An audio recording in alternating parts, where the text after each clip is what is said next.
co-mod or co-host here in Twitter right now. And for those who don't know, we are live streaming simultaneously with two separate audiences on two separate apps, and everyone can hear each other from both apps. It's absolutely magical. We have our regular live audience in Clubhouse. We have our live audience in Twitter Spaces. And if you jump on the microphone in either app, the people in the other app will hear you and you will hear them.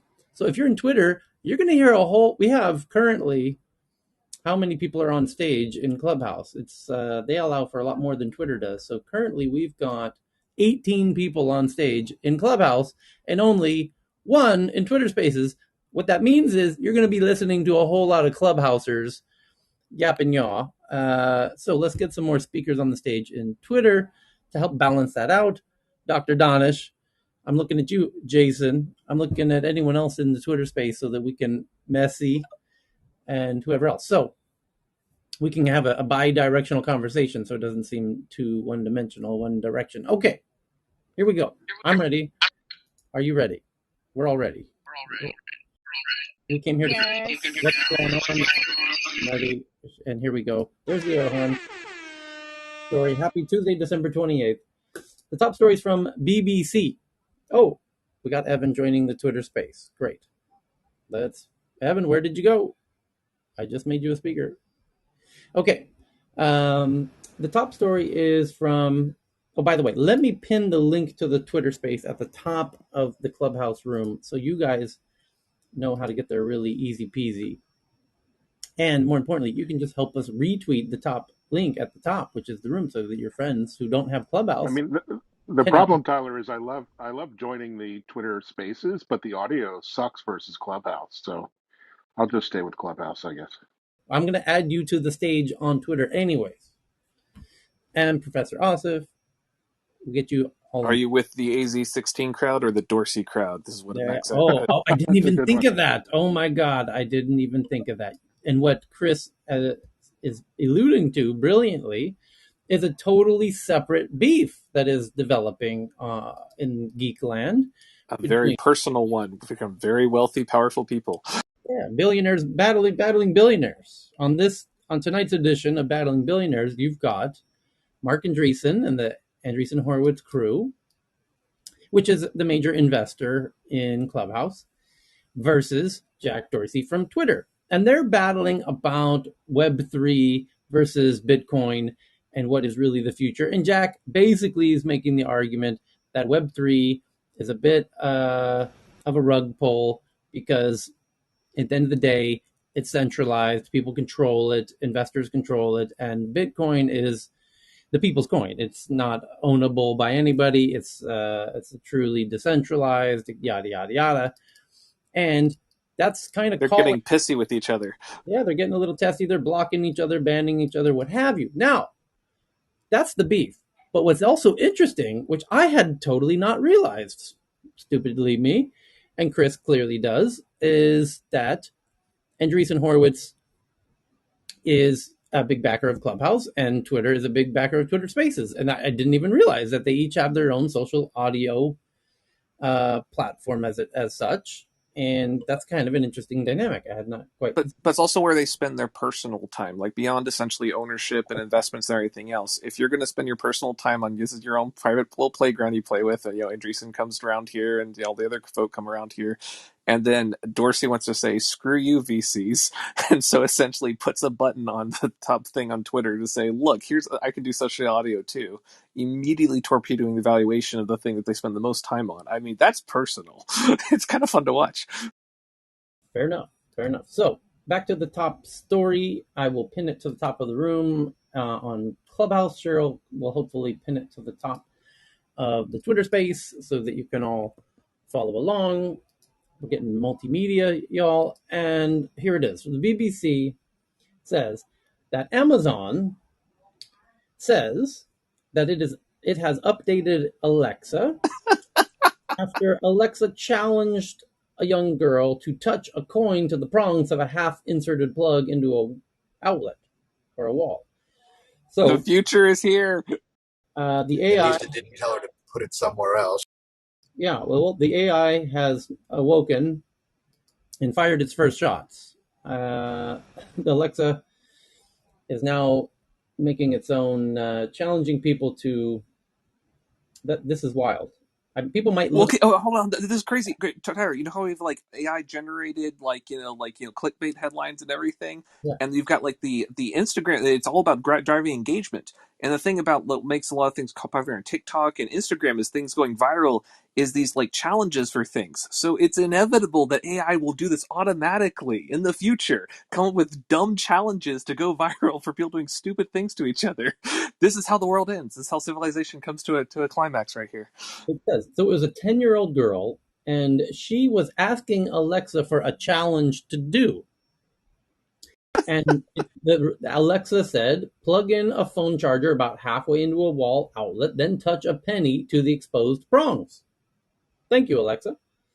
Amazon said it fixed Yeah. the error as soon as the company became aware of it. The girl's mother described the incident on Twitter, saying, "We are doing something. We were doing some physical challenges like laying down and rolling over, holding a shoe on your foot, and bad weather out there. She just wanted another challenge. That's when the Echo speaker suggested partaking in a challenge that it had found on the web. The dangerous activity, known as the penny challenge, began circulating on TikTok. Oh, Shock, wow. shock. Oh, Oh, shocking. well, yeah, Really? literally shocked. China's trying to kill us all. And began circulating on TikTok and other social media websites. Many metals conduct electricity, and inserting them into live electrical sockets can cause electric shocks, fires, and other damage. Quote, I know you can lose fingers, hands, arms, Michael Cluster, station manager at Carlisle East Fire Station, told some newspaper. Quote, the outcome from this is that someone will get seriously hurt. Yeah, exactly. And one might start to wonder if that actually was the point of the challenge. And Tyler, in the US, the voltage is different. Correct. If that was to happen here, that could be lethal. Correct. As what Professor Ossoff is correctly pointing out, that the U.S. runs on 120 volts, where the EU, for example, runs on 220 or 240, and Europe ranges in that, about double essentially. And so it would be a profoundly stronger, as shocking as it would be in the U.S., no pun intended, it would be even much more so. And he's right, potentially. Well, but you could end up in the hospital. The quote from the fire department was in the U.S., so it holds up even much more so in the UK, for example. It's not the volts, but the amps that kill you. But the thing is, the volts make it go farther. So yeah. The fire officials in the U.S. have spoken out against the so-called challenge. Now hold the phone, Tyrone. Okay, what is going on? Because this is yet again, we can add this to a nice long laundry list of challenges now that we've discovered about TikTok in recent weeks that are obviously way worse for your kids than what they're not doing on Facebook, because they're not even Tide on Pods. Facebook. Right. So they're overdosing on Benadryl. They're breaking their necks on the milk crate challenge. They're assaulting their teachers, getting permanently expelled. They're destroying their schools' bathrooms, and then bringing guns to school challenge, shutting down the schools. Right. Now, and the penny challenge. By the way, if you doubt any of this, we have teachers on stage confirming that this is happening in their schools. We have parents confirming their schools are shut down for their kids across the U.S. recently. I mean, last week. I got a thing on this very briefly. So I went to school in the after 9/11 like shutdown things, where essentially after 9/11 happened, everyone went to a security paranoia. For context, my grandfather basically would make rifles and shop class and gift them to the principal. So this is not like something that came out of like this out of nowhere. This is like a long-standing cultural tradition that just like, okay, we're going to now switch to security posture. Now here's the thing: is when you've created an environment where essentially zero tolerance. If you've got like if you have like a first aid kit in your car, this was literally a headline when I was growing up, is a girl that was a straight A student, valedictorian, everything, has a first aid kit that was when her car was searched unannounced without warrants or anything. They found a first aid kit, and in the first aid kit there essentially is a pocket knife that was for survival things. And they expelled her without giving her any things from the school. Because essentially that violated their zero tolerance policy. Like, that's the level of insanity. You have lockdown drills, etc. Okay, in that kind of environment, the trolls that grow up, because everyone has a little bit of troll in them, but some people have it more expressed than others. In that environment, you have several options. One is you go along with that. Two is you try to shut it down. Three, the most basically malicious one of all, of going, you don't want to put up with that kind of shit because you're a kid that's told every single day about drug searches, all these other things. The simplest thing you can do is just basically cause the system to overreact. And what's hilarious and scary about watching this TikTok stuff spread is it's basically using built-in policies and weaknesses in how schools are run and how they react to different stimuli. And then basically going, well, they didn't take into account social media when they designed these protocols, because this was back in the 2000s when all these security things were designed. So the idea of being able to say, oh, if we hear even the semblance of a threat, even like the hint of something, you shut everything down. What they didn't take into account is that the kids themselves can be information sources that can spread and organize across large regions. That was not something that existed during that time frame. So, it's fun to watch essentially all these little trends collide. We're going to have to rethink our security posture, by the way. The current situation is untenable. So check this out. It gets way crazier really quickly. Here's why. In the article I just read from the BBC, it says that fire captains are busy trying to get a hold of the press to get the word out to not do this challenge, which is nearly identical, in fact, identical to what the principals of the schools were doing in local media to stop the kids from breaking the bathrooms and assaulting their teachers and bringing guns to school. The principals are trying to sound the alarms. The fire department is trying to ring the alarm, quite literally, about this challenge. The doctors were ringing the alarms about the milk crate challenge of kids breaking their necks doing that TikTok challenge. So you have doctors raising alarm flags to the media about the dangers of this TikTok challenge, breaking necks on the milk crate challenge. You have fire department chiefs ringing the alarms to the local media to stop this TikTok challenge. You have school principals ringing the alarms multiple times. Do you see a pattern here? Now, notice another interesting pattern. It gets even crazier because look at the top of the room in Clubhouse, and the first tweet, or Cheryl share the source of this article. It's, as I said before, as I've been saying for over a month and a half now, is it just me? Or is it just the BBC who's reporting these insane TikTok challenges? And why is it? In fact, as you know, if you join us regularly, I'm able to see who's covering the topics. And today, covering this topic is the BBC, PC Mag, Indy 100, the New York Post, not New York Times, Beeping Computer, NeoWin, Cybernews.com, and Slashdot. Again, as predicted, as stated, multiple times, the New York Times, the Wall Street Journal, the Washington Post, as usual, not covering it. What the F is going on? Wait. Bezos' publication isn't covering something that's negative against Alexa? Okay, so the Washington Post gets a pass. Wall Street Journal, New York Times refuses to cover any of these. They're too busy. And they're calling for tech regulation, which is interesting to see the Correct. narrow version of tech regulations they call for. And they are obsessed with convincing you that Facebook is the end-all be-all of all evil. And yet, and their main claim that ended up leading to the CEO of Instagram appearing before Congress 2 weeks ago is that Facebook is harmful to kids, out to harm your kids. Oh, really? Oh, really? And yet, these challenges that these professionals, like doctors, fire department chiefs, school principals, all collectively, simultaneously ringing the alarms to local press, and yet the New York Times and the Wall Street Journal doesn't report it? Well, that's interesting because that's physical harm over psychological harm, and yet the thing is that the physical harm is a lot easier to cite and source. So that's an excellent point, Tyler. Remember how the New York Times took like a month to fact check something a while ago? Maybe that's it. And so when these challenges are formed by an AI, is that natural selection at work, or is that something else? Artificial acceleration.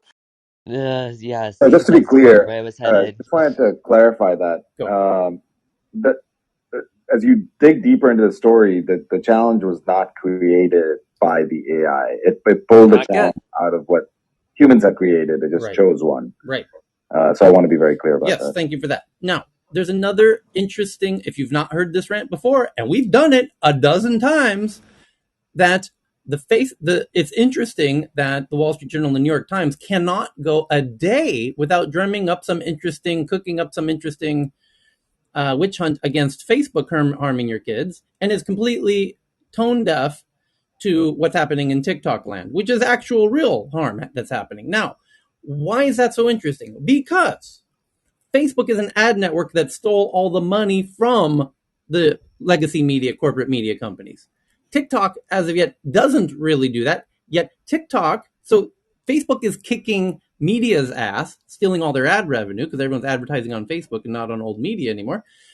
And yet TikTok is kicking Facebook's ass, and TikTok is not kicking old media's ass because the kids on TikTok aren't competing with the New York Times and the Wall Street Journal in the way that Facebook does. Because when people share these articles on Facebook, they tend to just read them on Facebook and don't go over to the New York Times anyway. And that's why you've got legacy media all upset, all trying in their big jihad against Facebook and totally ignoring what's going on with TikTok because they actually want TikTok to kill Facebook, their mutual enemy. So that's my conspiracy theory. And every time one of these articles come out, just like this one did today, and the fact that the BBC covers it as they've done in the past, and and by the way, the BBC is not competing for the ad dollars because they have a different business model where they get funded by They have black vans drive around essentially To every get single our house and say, taxpayer "Do you have a money. TV right. inside?" BBC is not based on ad revenues the same way that the traditional corporate media is in the US. It's a more of a UK taxpayer public service. TV tax. Yeah, like NPR. Well, that's subscriber based, or PBS in the US, for example. Anyway, but that just adds to the conspiracy music that you hear playing in the background there. And what what what comes next? What is the next example? Because this has been a regular, ongoing thing, and the question is, how many days until this happens again? Because this is happening on a weekly basis. Yes. Well, Hey, Tyler, Tyler. I noticed something the other day, which I should have noticed earlier. There's never difference in the TikTok model from the Facebook model. I'm seeing when I go onto TikTok, I'm seeing some major celebrities on TikTok that would never come across on Facebook. So most of the people who are on the Shark Tank, particularly Kevin O'Leary, are doing a lot of TikToks, which I couldn't understand why Kevin O'Leary needs to be on TikTok. But the other day, Oprah Winfrey did a TikTok, and it wasn't like a public service commercial. It was just like nonsense stuff. And I was saying, doesn't she have anything better to do? I mean, usually TikTok is videos from people you don't know who are trying to get followings and whatever. Yeah, it But just I goes just to couldn't It's show, only imagine Ken. the It Oprah goes world's it, most used Winfrey. platform at it this goes point. to show Tyler? how wide the reach is on That's TikTok. How exactly the vast. reach, right? The reach that they're there because of the reach, but also if Oprah Winfrey wanted to go on Facebook Live, it would be it wouldn't just she couldn't actually do that. Her media As teams have to coordinate. exactly I know. okay. Yeah. Here she could just post something. So there's a that's why we're on TikTok. There's an Tyler? issue, you know. But So maybe Tyler? she wants to get a younger maybe generation. Ame was trying to Tyler? go ahead, Ame. It's MA. Nice to I hope you all had a wonderful Christmas, by the way. There is something very interesting, and I think the unique part about it is that if we look at what you're talking about, Evan and Ken, and the fact that Oprah and Shark Tank guy got on there is something that BB kind of commented on that was literally what I was just going to say is that Oprah Winfrey's marketing people are probably much younger than her because I have a couple of friends that are from London and also from Abu Dhabi and Dubai where they might be of an older generation, but their social media managers and their social media strategy marketing people are like in their 20s. And what's happening is that they're bridging the gap by allowing the social media calendar to be created by their team, and then they schedule those TikToks accordingly, and they probably film them 30 days in a row so that they could be dropped accordingly to a calendar.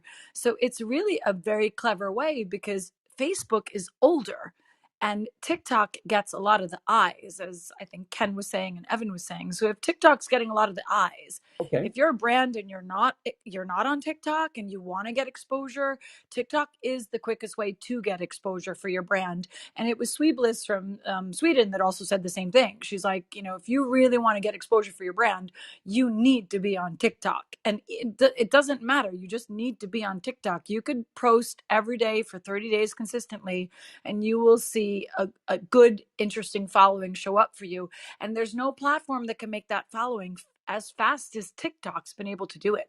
Yes. Now, do you actually get to see the actual accounts that are following you and viewing you?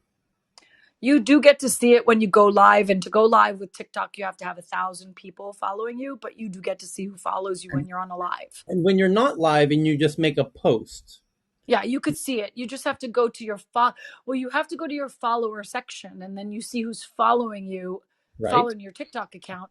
But when you put a post up, I'm not 100% sure if you click on it that you're able to see who's liked it per se, like Instagram does. Or seen So it, I'd have to test that. I have the to check that out, viewability, though. Dumb right? question: is there anyone under 22 on the stage or in the audience that can comment on such things? Because I'm What are starting you to Because talking realize about, man? There's we some might of have a us that gap use here. TikTok. We're Uh, not closeted. consider one I'm second. about to say I don't use TikTok, but hey, this is out. But they have Hey, apps that Al. track, hey, what's up, happy holidays and whatnot.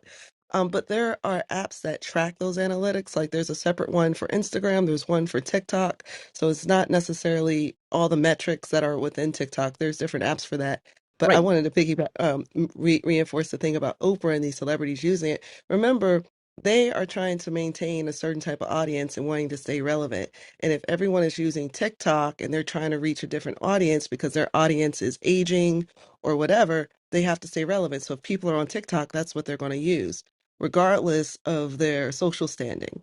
So it's Now, all about maintaining that relevance. okay. Now, there's one other piece. Again, we do this rant every 3 days for over a month now. Is it possible that, as the New York Times, Paul Moser just did a piece last week about how the Chinese state does their astroturfing, which is a technical term of making thousands of fake accounts that all support each other and like each other to create the impression of real accounts? Paul Moser at New York Times just did that exactly 7 days ago. And Facebook acknowledges repeatedly on a nearly weekly basis that they're shutting down thousands of these state-backed accounts from specifically China. So does Twitter, by the way. And the Paul Moser New York Times piece names in the headline specifically how China does this on Facebook and Twitter, does these misinformation campaigns about COVID misinformation, what have you. Now, do we? Is it a bridge too far? Is it a too big of a stretch to assume that if China's trying to do these crafty tricks to misinform and cause havoc in the United States by meddling with American social media, do we think it's absurd to think that they might be using their own platform, TikTok? I think And hold the No. thought. One last thought: if the the the the data that the third party apps use to track social media engagement often just reveal what the app itself reports. My main question is, can we, in the same way that the astroturfing accounts, creating thousands of accounts that all interweave and like each other and behave in a symbiotic school of fish on Facebook and Twitter, which is how the Chinese state-run campaigns work, would not TikTok potentially be able to do a similar thing at a far bigger scale? Because Facebook has shut down over the past 5 years hundreds of thousands, if not millions, of these fake accounts. Well, Tyler, are we to believe that TikTok might not be removing them, and that in fact a million of the views that you think you're having or followers you think you're having are actually the same fake followers that Facebook had actually removed? Tyler, I just sent you an article on this is from like how much of the internet is fake. Turns out a lot. This is from NPR, like about 3 or 4 years ago. What they did is they interviewed essentially the founders of a lot of different platforms. They got the CEO of Reddit there. They've got things from Facebook's internal data stuff. And the main thing the article is saying is, well, it turns out that depending on platform, it looks like between 50 and 60%. Keep in mind, this was 4 or 5 years ago, of like the accounts that exist in many of these things aren't actually real. there's this weird internal deception thing going on where essentially the tech companies need to boost their valuations through the roof and show constant growth. And that's difficult to do in areas where you've hit saturation. This is where you get weird things like Facebook saying, "Hey, look, we have this many people that use our platform in Australia," and it's like that's 5 times the population of Australia. How are you getting that number? And occasionally they screw up. They screw up and essentially reveal the game. The thing is that advertisers are willing to go along with this deception because they can then tell the people that are paying them, that the Yeah. agencies, the groups that essentially are the corporate clients and such, look, you've reached this number of people. Marketing is one of those things that's famously hard to measure, and the thing the tech company has built their entire reputation on is saying this is something you can actually measure what the value of your dollar is. You know which half of your marketing is actually being wasted and which ones is actually just being spent well. The thing is that you have to also satisfy Wall Street because many of these are public companies now saying constant growth. This doesn't hit when you have markets that are saturated. So the easiest way to do that is to artificially inflate the count. The thing is that reality eventually reasserts itself, and we're now in a version where the majority of user accounts are not real. And I don't think people understand the implications of this because we're using the same tools and trackers and internal metrics that basically have a financial interest in not giving a basically honest account of this. Right. When you basically validate these against real world examples and real world measurements, you'll always find that they basically lag behind, and that lagging in some places can be quite extreme. I really think that honestly, essentially, the thing that basically takes down tech industry and actually ends up being a thing, it's not going to be essentially the political scandals. It's going to be just theft from the advertising budgets, where they're essentially a lot of the corporations are shown that essentially they've ultimately paying for fake stuff that hasn't existed for a very, very long time. But that's a longer, more in-depth conversation. But I sent in an article link for it that has little citations for this. And this was a few years old, but it's only gotten worse since then, and now starting to have implications for democracy in other parts. Quick Well, question. if that is true, that has Sarbanes-Oxley issues, that has FTC issues. There's a lot of valuation issues. There's Yep. just a lot of what you just said there. Yeah, quick question. Well, there's a couple of things too. You have to remember Facebook owns Instagram, and now they let you have up to 5 accounts associated with one person. So they tell you the active users. They tell you the active users. They don't tell you the actual people. And back when I did this back in 2010, if you look it up, the Robin Sage experiment, it was basically showing this. And then I started playing with bots on this in 2011. And it was easy on how to control the message using bots. And when you turn around and you look at it, say I was a nefarious person, I could then use those bots to burn up a competitor's marketing budget. And these are the things that nobody looks at. So I've had a few experiences where I worked on PR campaigns for companies I've worked at where it's like we're trending on Twitter for the day, or there's one company I worked at where we eclipsed Elon Musk launch's first private space rocket with things and stuff, and we managed to trounce him on Twitter for a week or two. He sent us a congratulations thing afterwards, which was kind of cool. There's some videos of it him using some of our tech, but there's a separate thing. But anyways, what's interesting is we had a live feed that we set up on the side of our of our of our work area, so we could basically see our tweets per second and velocity for particular things as they cover. And we had a cool little thing that would show it geographically, essentially as different regions hit. One of the things that was most fascinating about it was watching. Essentially, you could actually watch the individual botnets as they would basically pick up different feeds. It's just because essentially what we create essentially is basically content, and that gets recycled out, and then anyone that basically gets someone to click on it gets a little advertiser revenue. But what was fascinating about was watching how much of the traffic in Twitter was organic and people like actual human beings using versus having this artificial intelligence thing kicking in. You could see essentially also how much of them would like fuzz the headlines or how much of them would basically just do exact copies. And it was fascinating to watch in practice. I mean, this was like 10, 12 years ago. The thing is that technology and the ability to basically control that artificially has gotten a lot more advanced. And for us, we were doing what would arguably be what the platform is built for. But the thing is that we're seeing the same data feeds that some nation state actors are seeing.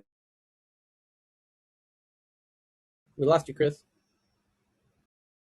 So you're going to see a lot more of these types of headlines in the near future, because the thing is that people are not the same as accounts, which are not the same as users. You are going to see a lot more of these splits in terminology occur, because ultimately reality is we're not in control of these machines.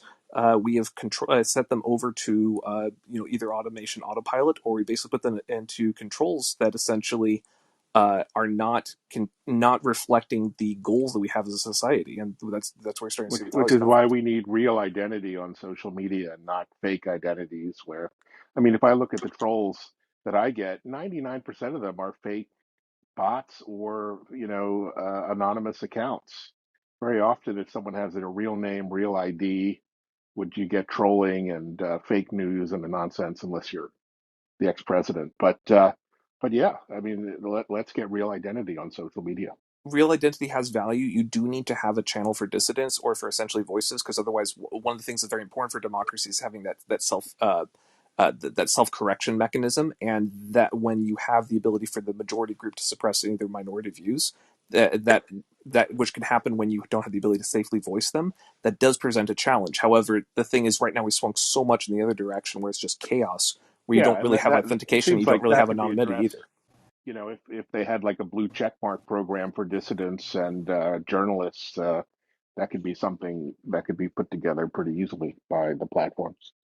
So, Historically, that's also the first list you want to compel if you're legally doing some shenanigans with less ethical government stuff. But yeah, there's a way that you could do this where you could have arguably we're not having either of these. We don't have anonymity, and we don't have real identity. We have these weird quasi in between constructs, and I think that having a little bit more clarity on that, or having some spaces that are more set up for these things, might actually be a little bit better. Because right now, when And everyone's on the same platform, it doesn't really cater well to essentially the cases that we actually need. quick note on Twitter: the blue checks are kind of horrible on the pandemic. hmm. That's true.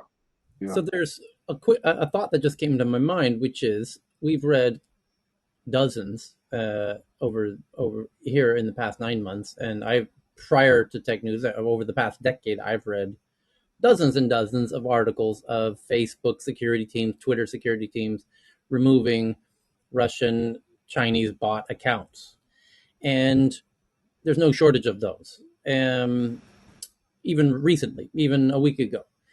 And yet, I've never seen a single TikTok article talking about removing Chinese fake accounts or any accounts for that matter, fake accounts for that matter. Maybe if Uh, Oracle ran them, it'd be different. Oh, mm, in China's version, they have said they removed those fake accounts and some ah, along with those you say those like the CC boy or the some of that. Besides that, they say that the fake account they removed also, but yes, not in TikTok, but in Douyin, yeah, in Chinese news, yes. uh-huh. So maybe we need to do the kind of campaign that Chris just mentioned, but to do two things: pointing out which platforms aren't removing fake accounts, and also pointing out which stories are not being covered selectively by which old line media. Something I would suggest adding to the news headline rotation as South China Morning Post. So you've got a lot of state propaganda things coming through it, but what's really fascinating is the headlines are very, very different. And one of the things that's more interesting is the parts that don't get repeated elsewhere. And one of the things specifically they've been covering a lot recently, essentially, is how China is basically internally viewing their own AI initiatives. And the way that they're phrasing it internally is saying, look at the West, how dysfunctional they are. They've basically said they've got a bunch of tech abuse. Look, they're ruining their society and everything else. And it's taking them years to respond, and they're barely responding at all. Look at China. When we saw there was going to basically be some internal dissent and something that basically went wrong and basically causing social disharmony, we cracked down on our tech platforms. We basically cut down on the things for that greed and for people basically putting them above social stability. And look how fast and how much action we took. And it's fascinating to look at that contrast where it's saying the fact that we are having ineffective regulation in itself is being a signal to external parties saying, hey, look, we should crack down harder, which is fascinating to watch that's being positioned politically because we barely hear about that domestically. Look at the advantages of making the trains run on time.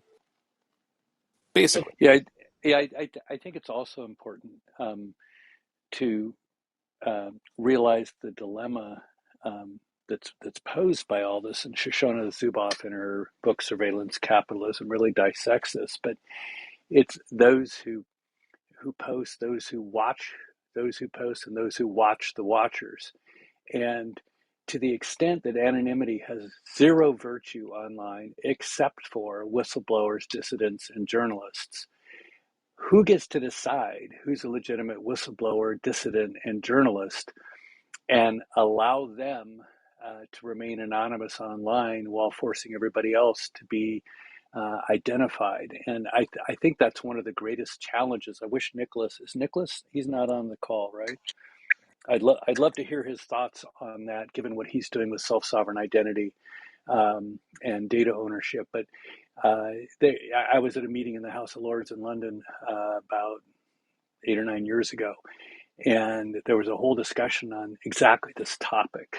And the conclusion of the entire group was that we needed to eliminate anonymity except for those three use cases of whistleblowers, dissidents, and journalists. And how you achieve that and who gets to designate who watches the watchers becomes the social imperative to solving that dilemma.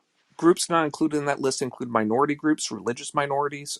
There's things for sexual identity. There are very real applications where essentially where you have views contravalent to the majority that are legitimate in a free speech society. Free association being a very important part for First Amendment rights, which don't exist in many countries, by the way. America has a very unique version of these things.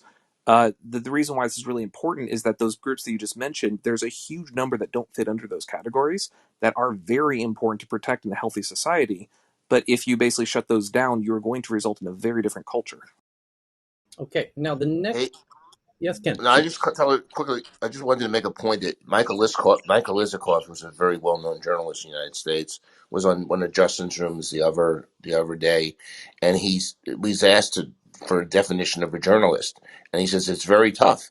How do you legally, he said, distinguish under the First Amendment, between the people that I know that I've always considered journalists, and in his ilk, versus a blogger. And if every blogger could be a journalist, how do you do that? I do want to make also a point on the Wall Street stuff. Someone mentioned about the counts. One thing to be careful when looking at counts, even if you got rid of all of the so-called fake accounts, different services report subscribers differently. So, because depending on the subscription service, whether they allow people to have family accounts and whether they account the family account as one account, or they ascribe a certain, or they know how many family members are assigned to the account. So you could even get legitimately different numbers that you can't really compare side by side because of individual accounts versus family accounts. I just One wanted to point it out. one of the original points about journalists with things, for people that are more interested in this topic, Jay Rosen at NYU, he also runs the pressthink.org website. He was one of the original people that put a lot of the capital, social capital around citizen journalism and coined a lot of the terms around it. This was one of the original. I was involved with some of this movement stuff a lot earlier in life, and one of the things that's really interesting is that the old guard media establishments used this as something of a slight, where they would basically say, "Well, those are real journalists versus essentially people just reporting on information. That's not really actual journalism." What was interesting is that this actually had very real social implications when we started getting around Occupy protests, where wealth inequality started to become something on the topical cultural radar that wasn't kind of talked about for a while. And the thing that was interesting is that there was almost a complete even split between new media journalists and old media journalists, and a lot of it came down to essentially who had press credentials to even basically cover essentially these things. They would literally, one of the more memorable moments was where they would literally basically, like, they cordon off parts of New York City where they'd have the Occupy protesters set up their own little encampments and stuff. And what's interesting is that anyone with press credentials wasn't allowed past the barricades because, oh, we have this place for the press over here.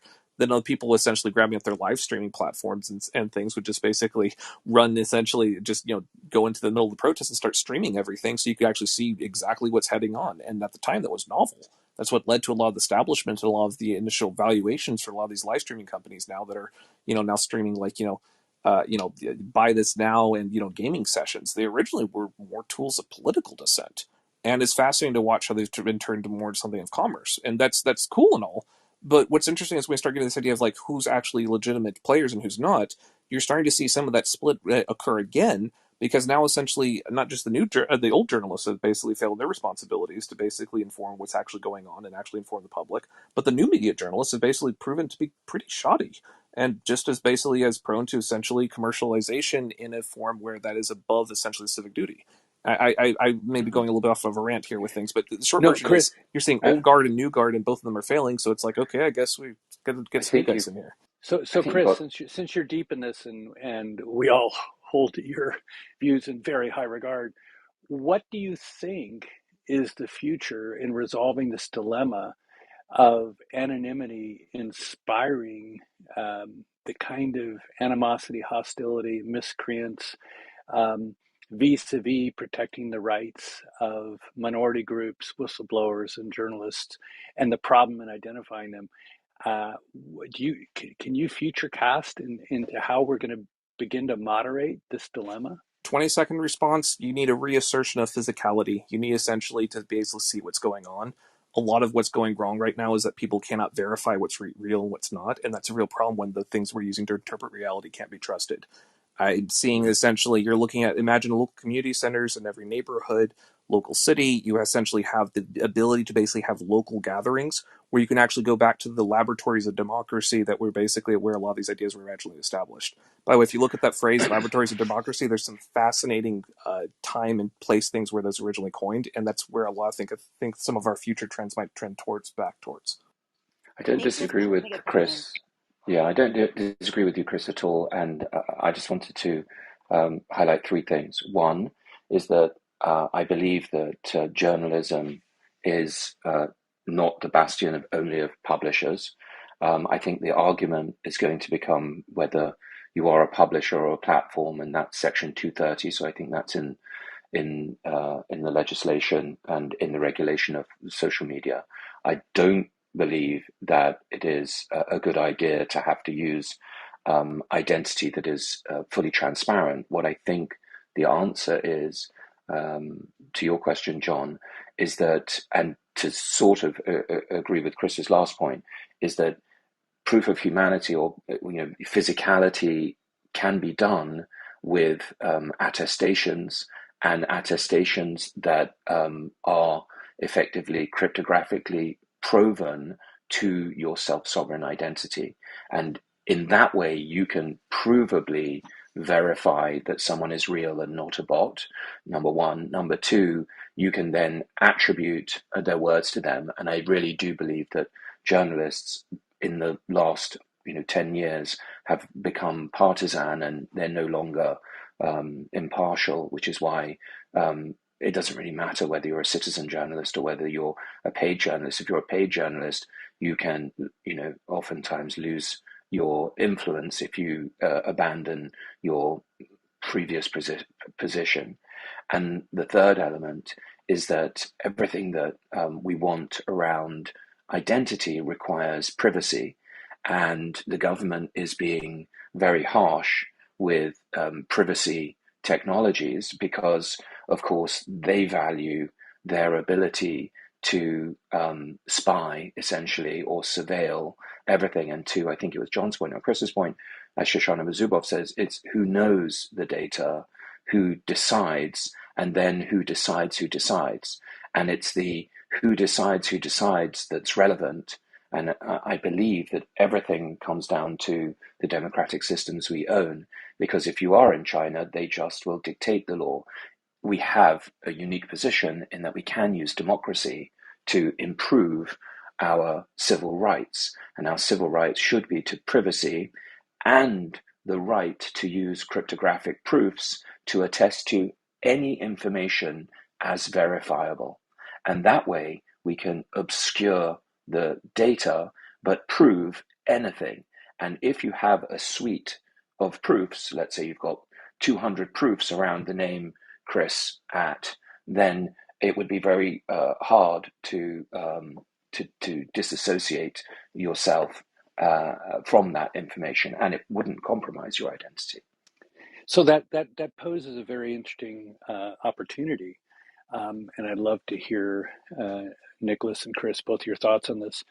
Are we going to see, as part of the future solution, a digital physical interface that looks like an NFT issuing agency in every post office or similar highly distributed physical infrastructure? How do you envision this happening? It's a very good question. I don't see a centralized physical identity issuing organization, because of course that would be centralized. What I would see is a blockchain that mints identity, that so that the identity is owned and is created out of something that is not owned by any centralized party. And then the physical piece of that equation, I have always thought would be one of the challenges, because not everybody is going to be digital and you will need something analog. And in that regard, my focus since 2007 was on a suite of intellectual property that went around the USB, which the Estonians used, in fact, and the FIDO Alliance uses a USB key that does have NFC and Bluetooth and various. Well, I think they just dropped Bluetooth on the Google one, but we patented the HID protocol at that time, and it is our intention to make those patents open source essentially, or mutualized with on a blockchain, so that anybody can utilize that technology and support the community. So there will need to be something analog and physical and easy and simple. The most ubiquitous device at the moment would be a USB key that would be secure, because it doesn't need power, and it's effectively off chain. That would be my answer. And Uh, how do you validate that the onboarding process is not spoofed and factitious? You That need to that mint the the ID, and then you need to build attestations from other attestation authorities in the same way that you do in the real world. You build an attestation framework. So the identity itself just enables you to own that identity as the self-sovereign owner. You don't pay rent to anyone. That is your name, John at, let's say, or John, whatever your surname at.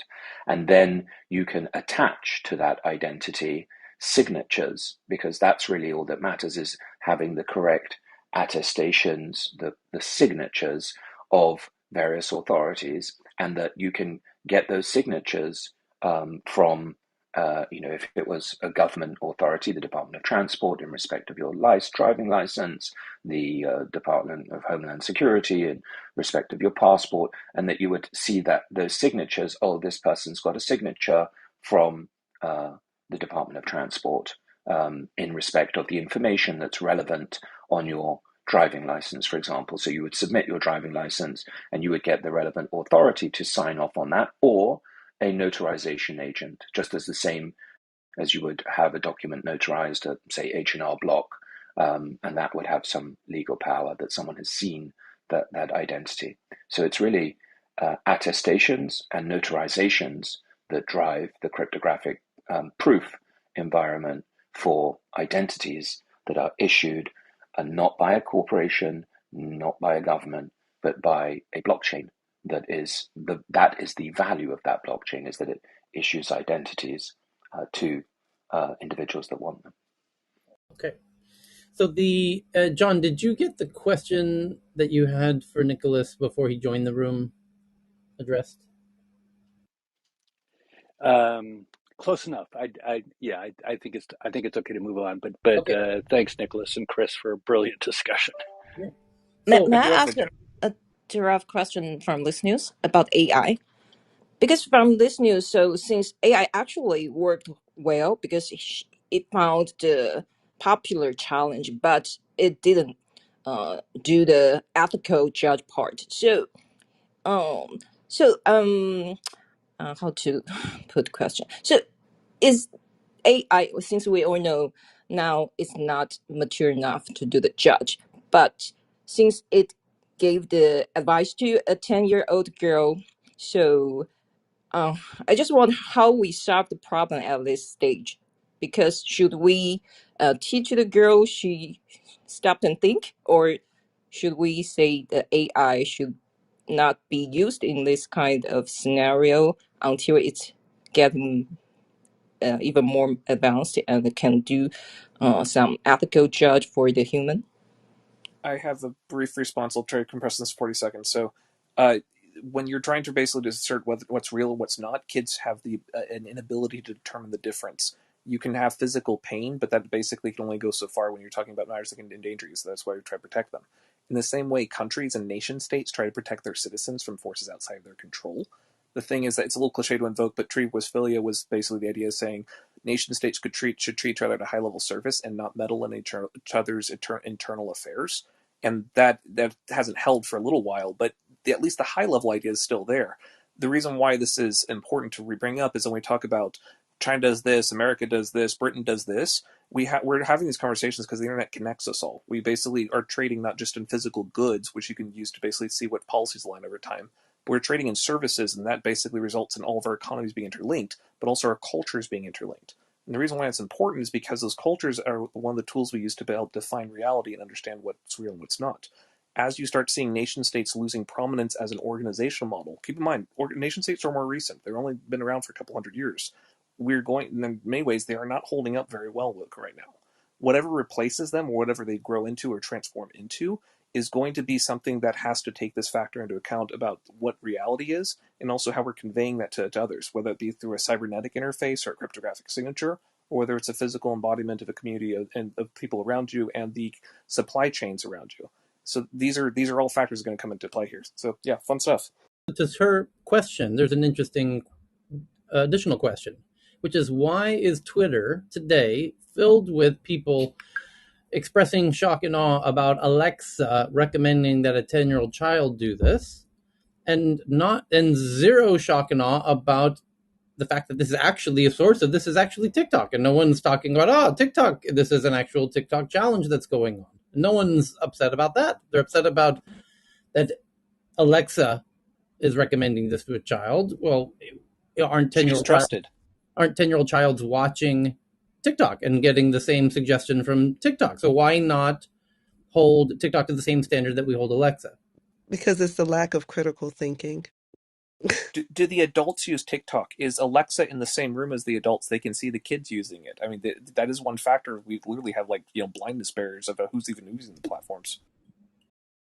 Okay, so couple people with their hands up in the Oh Twitter. yeah, and I just want to quickly, when we were talking about AI, sometimes we gotta differentiate between what type of AI we're talking about. Are we talking about AGI or AI? Because I think, which I know one is for cognitive, and the other one is AGI is general intelligence, which is supposed to be the closest to human. So I think sometimes people feel as though that we're doing AGI, but we're not there yet as far as Yeah, the true mimicking of human intelligence. I perfect. blame IBM for this. They had one of those Yeah. successful marketing campaigns of all time with Watson saying it can Agree. do Yes, I was about to anything, say. and Yeah. it can do anything our consulting services will whip up in the back.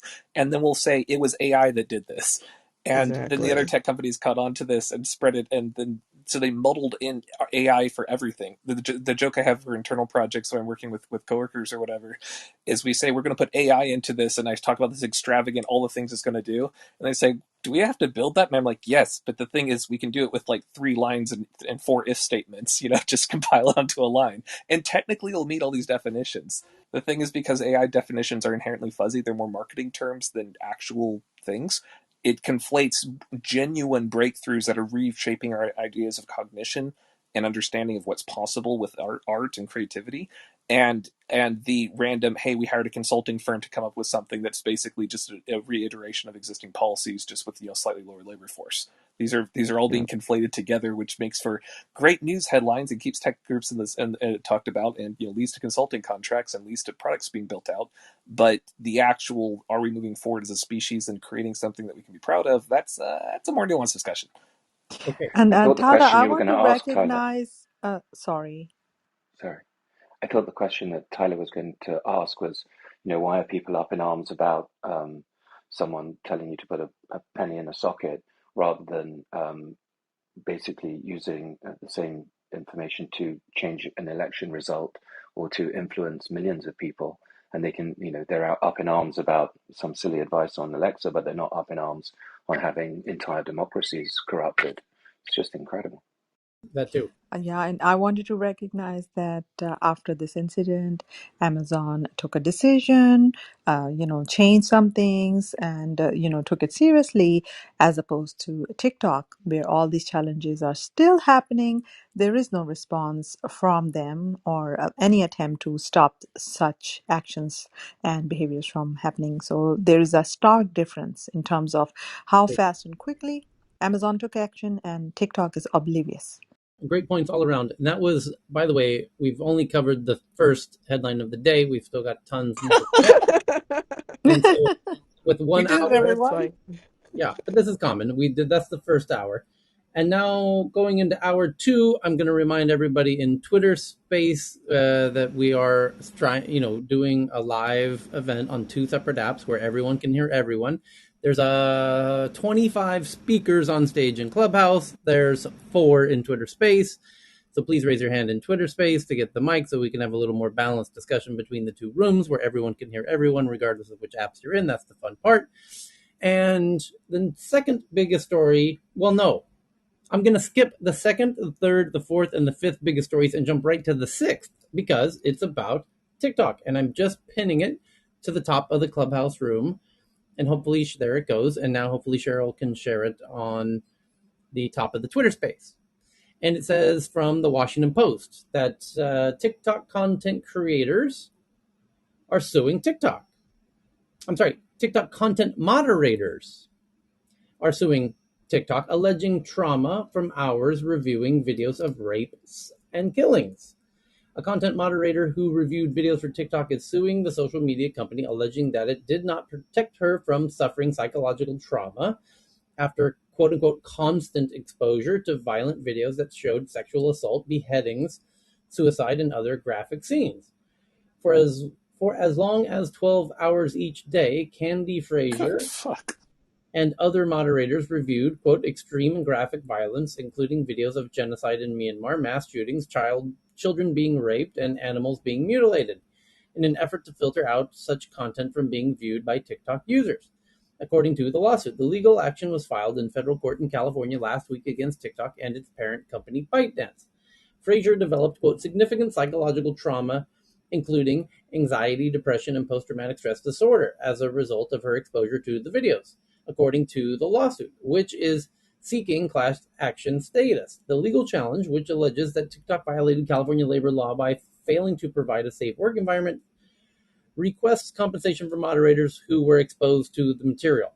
It also asks that TikTok and ByteDance provide mental health support and treatment for former and current moderators. Frazier is not a TikTok employee. She works for TELUS International, a firm that provides workers to other businesses. But the lawsuit alleges that ByteDance and TikTok control the means and manner in which content moderation occurs. A TikTok spokesperson declined to address the lawsuit directly, writing in a statement that the company does not comment on ongoing litigation. The statement said that at TikTok, we strive to promote a caring working environment for our employees and our contractors. It added that it will, quote, continue to expand on a range of wellness services so that moderators feel supported mentally and emotionally. A spokesperson for TELUS International, which is not a defendant in the suit, said in a statement that the company was, quote, proud of the valuable work our teams performed to support a positive online environment, adding that the company has a, quote, robust resiliency and mental health program in place. The lawsuit comes as content management practices at one of the world's most popular social media platforms are under scrutiny. TikTok revealed in September that it had more than 1 billion global users. School districts nationwide are on alert this month after authorities raised concerns over what they said were threats of violence spread on the platform following a shooting at a high school in Michigan that left 4 people dead. TikTok denied that the threats had spread widely on its platform, although gun control advocates called for the company to improve content regulation. TikTok also said this month that it would adjust its algorithm after an investigation by the Wall Street Journal found that technology could feed users streams of content focused on subjects such as depression and extreme dieting. Moderators are made to view as much as 10 videos simultaneously while being pushed by TikTok software to Holy frack, this sounds dystopian. review videos faster and faster, according to Frazier's lawsuit. During the course of the 12-hour shift, Workers are allowed 2 15-minute breaks and an hour for lunch, the suit says. So, Hold on, can just I for give context, do they sit next to each other physically? Is there like a giant wall of all the worst parts of humanity playing on like hundreds of screens all right next to each other, like how some old science fiction movie about why the aliens need to destroy humanity? Is that literally there's a physical place where this exists? And their eyes are forced open with toothpicks. oh, Jesus. Basically. Clockwork And Orange. yeah, exactly. And they're condemned to basically be homeless if they basically say, I don't want to do this anymore because they're already making minimum wage and can barely afford to live in whatever city they're in, kind of thing. I mean, this is fucking dark. But I think that there's three critical points. Number one is that they're suing them in California, Yep. and and they're not suing TELUS, which is the actual employer. So that's the first most important thing Labor I think laws. to right, exactly. So and they're not suing TELUS; they're suing TikTok. The macro issue, therefore, is that TikTok has flipped. Is it Twitter? And therefore they are more powerful in the mimetic world than they ever were. But the meta point is that being a Chinese company, this puts exactly what Tyler said before in stark relief, which is that there's nothing that you really can do. Actually, it was Chris, I think. There's nothing that you can do when you understand that people are connecting to these services above nation state. So if anyone is going to do anything with it at the nation state level, it would need legislation that would then mean that if TikTok was affected or ByteDance US or whoever was affected, then it would affect the other technocracy companies and they would force their lobbyists to say, no, we're not a publisher, we're a platform. And so you'd be stuck in that loop. So you won't get that regulation. At the micro level, where they're appealing to justice, essentially the company has distanced themselves from their liabilities. And even Facebook settled $52 million settlement with their moderators, and that was obviously where they did have jurisdiction. So I don't think that this seems to be like something that's insoluble because there's no one who's going to act in the micro, the macro, or the meta space. So flashback in time, 1980s was stuff. Berlin Wall just fell. Soviet Union's dissolving. USA wants to basically change essentially how the economic structure of former Soviet states work. One of the challenges they have is that they didn't work that well with the existing controls because a lot of things were made up. A lot of the metrics weren't actually real. So they would need to basically rely on local providers that would basically say, hey, if I need to pay bribes and do this other stuff, I'll just basically be the disposable guy. You can look the other way. I just do whatever I need to do. And if something goes wrong, you burn me and say it was all my fault. And then you go hire my friend over there. And so what this allowed essentially is like a little bit of with gloves on to basically operate in foreign markets without having to basically say, oh, we no way we could have known about that. That was the local group that was doing the subcontractor. The thing that got weird is when they started basically using that model not over international but domestically. And by the way, my timelines might be a little fuzzy on this. This is just my understanding of this. The thing about it is when now where that becomes not an exception but the norm. Amazon technically many of its warehouses aren't something that it owned. The same thing for a lot of other corporations. They use some third party logistics group that happens to have 99% of their business all being Amazon in and out. But technically, it's another thing on paper. So if the local group organizes and it shut down, well, that wasn't because we shut down because of labor organizing. That was because essentially they just couldn't maintain their business anymore. Despite the fact that it's entirely us and in practice with stuff, it almost becomes like a kind of a legal fiction or a corporate fiction. The reason why this is really Plausible deniability. yeah, But it allows you to in wash away the California, liability. in California, at least when it comes to worker safety, Amazon would be held responsible now. There were some changes due to some people dying in heat waves in hot warehouses. Right, and so these laws are changing right now, and the thing is, because essentially the switch to gig economy is kind of like an extreme version of this, where it's not even people gathered in a physical place for a subcontractor. It's saying, oh, it's not us, it's the app, and technically every single one of the people themselves is a subcontractor themselves, so any of them can be burned. And the California thing is going, wait a second. We've literally had 100 years worth of workplace space, back and forth on whether labor's stronger, whether corporate stuff is stronger, and they're going, this might have swung a little bit too far in the other direction. Now, whether or not they're going to actually change that to be effective one way or the other remains to be seen, but there is a lot of momentum and a lot of energy around that. Hence, we hear things about Activision, Blizzard, this or that, is because, well, it's an area that might be one of the first new industries that's, didn't exist 10, 20 years ago to actually say, hey, what if we unionized? The implications of that will be bizarre, but they have empathetic ears in a lot of the journalist groups or whatever, because they're like, they watch what happened to their industry with things. So it's interesting. I don't know how this is going to turn out, but you're seeing versions of this play out all over the world, where it's saying, do we want to have our local group having it, or do we want to have the foreign group have it? And this is something that allows you to basically push away those and have layers of abstraction. So if your local group basically runs into problems, it doesn't affect all your other operations globally. However, then it brings to question of, what is the corporation? Is it something that basically is subservient to the laws of a nation state, or is it something above that? And that's where you're seeing a lot of the tension happen right now, is basically people having different ideas of how that should work and willing to basically play really That hardball on is essentially enforcing it. that is exactly the evolution that we're going through. From a macro perspective, we were moving towards globalization and therefore using David Ricardo's theory about specialization, which we knew you would outsource to China or other cheaper areas of operations.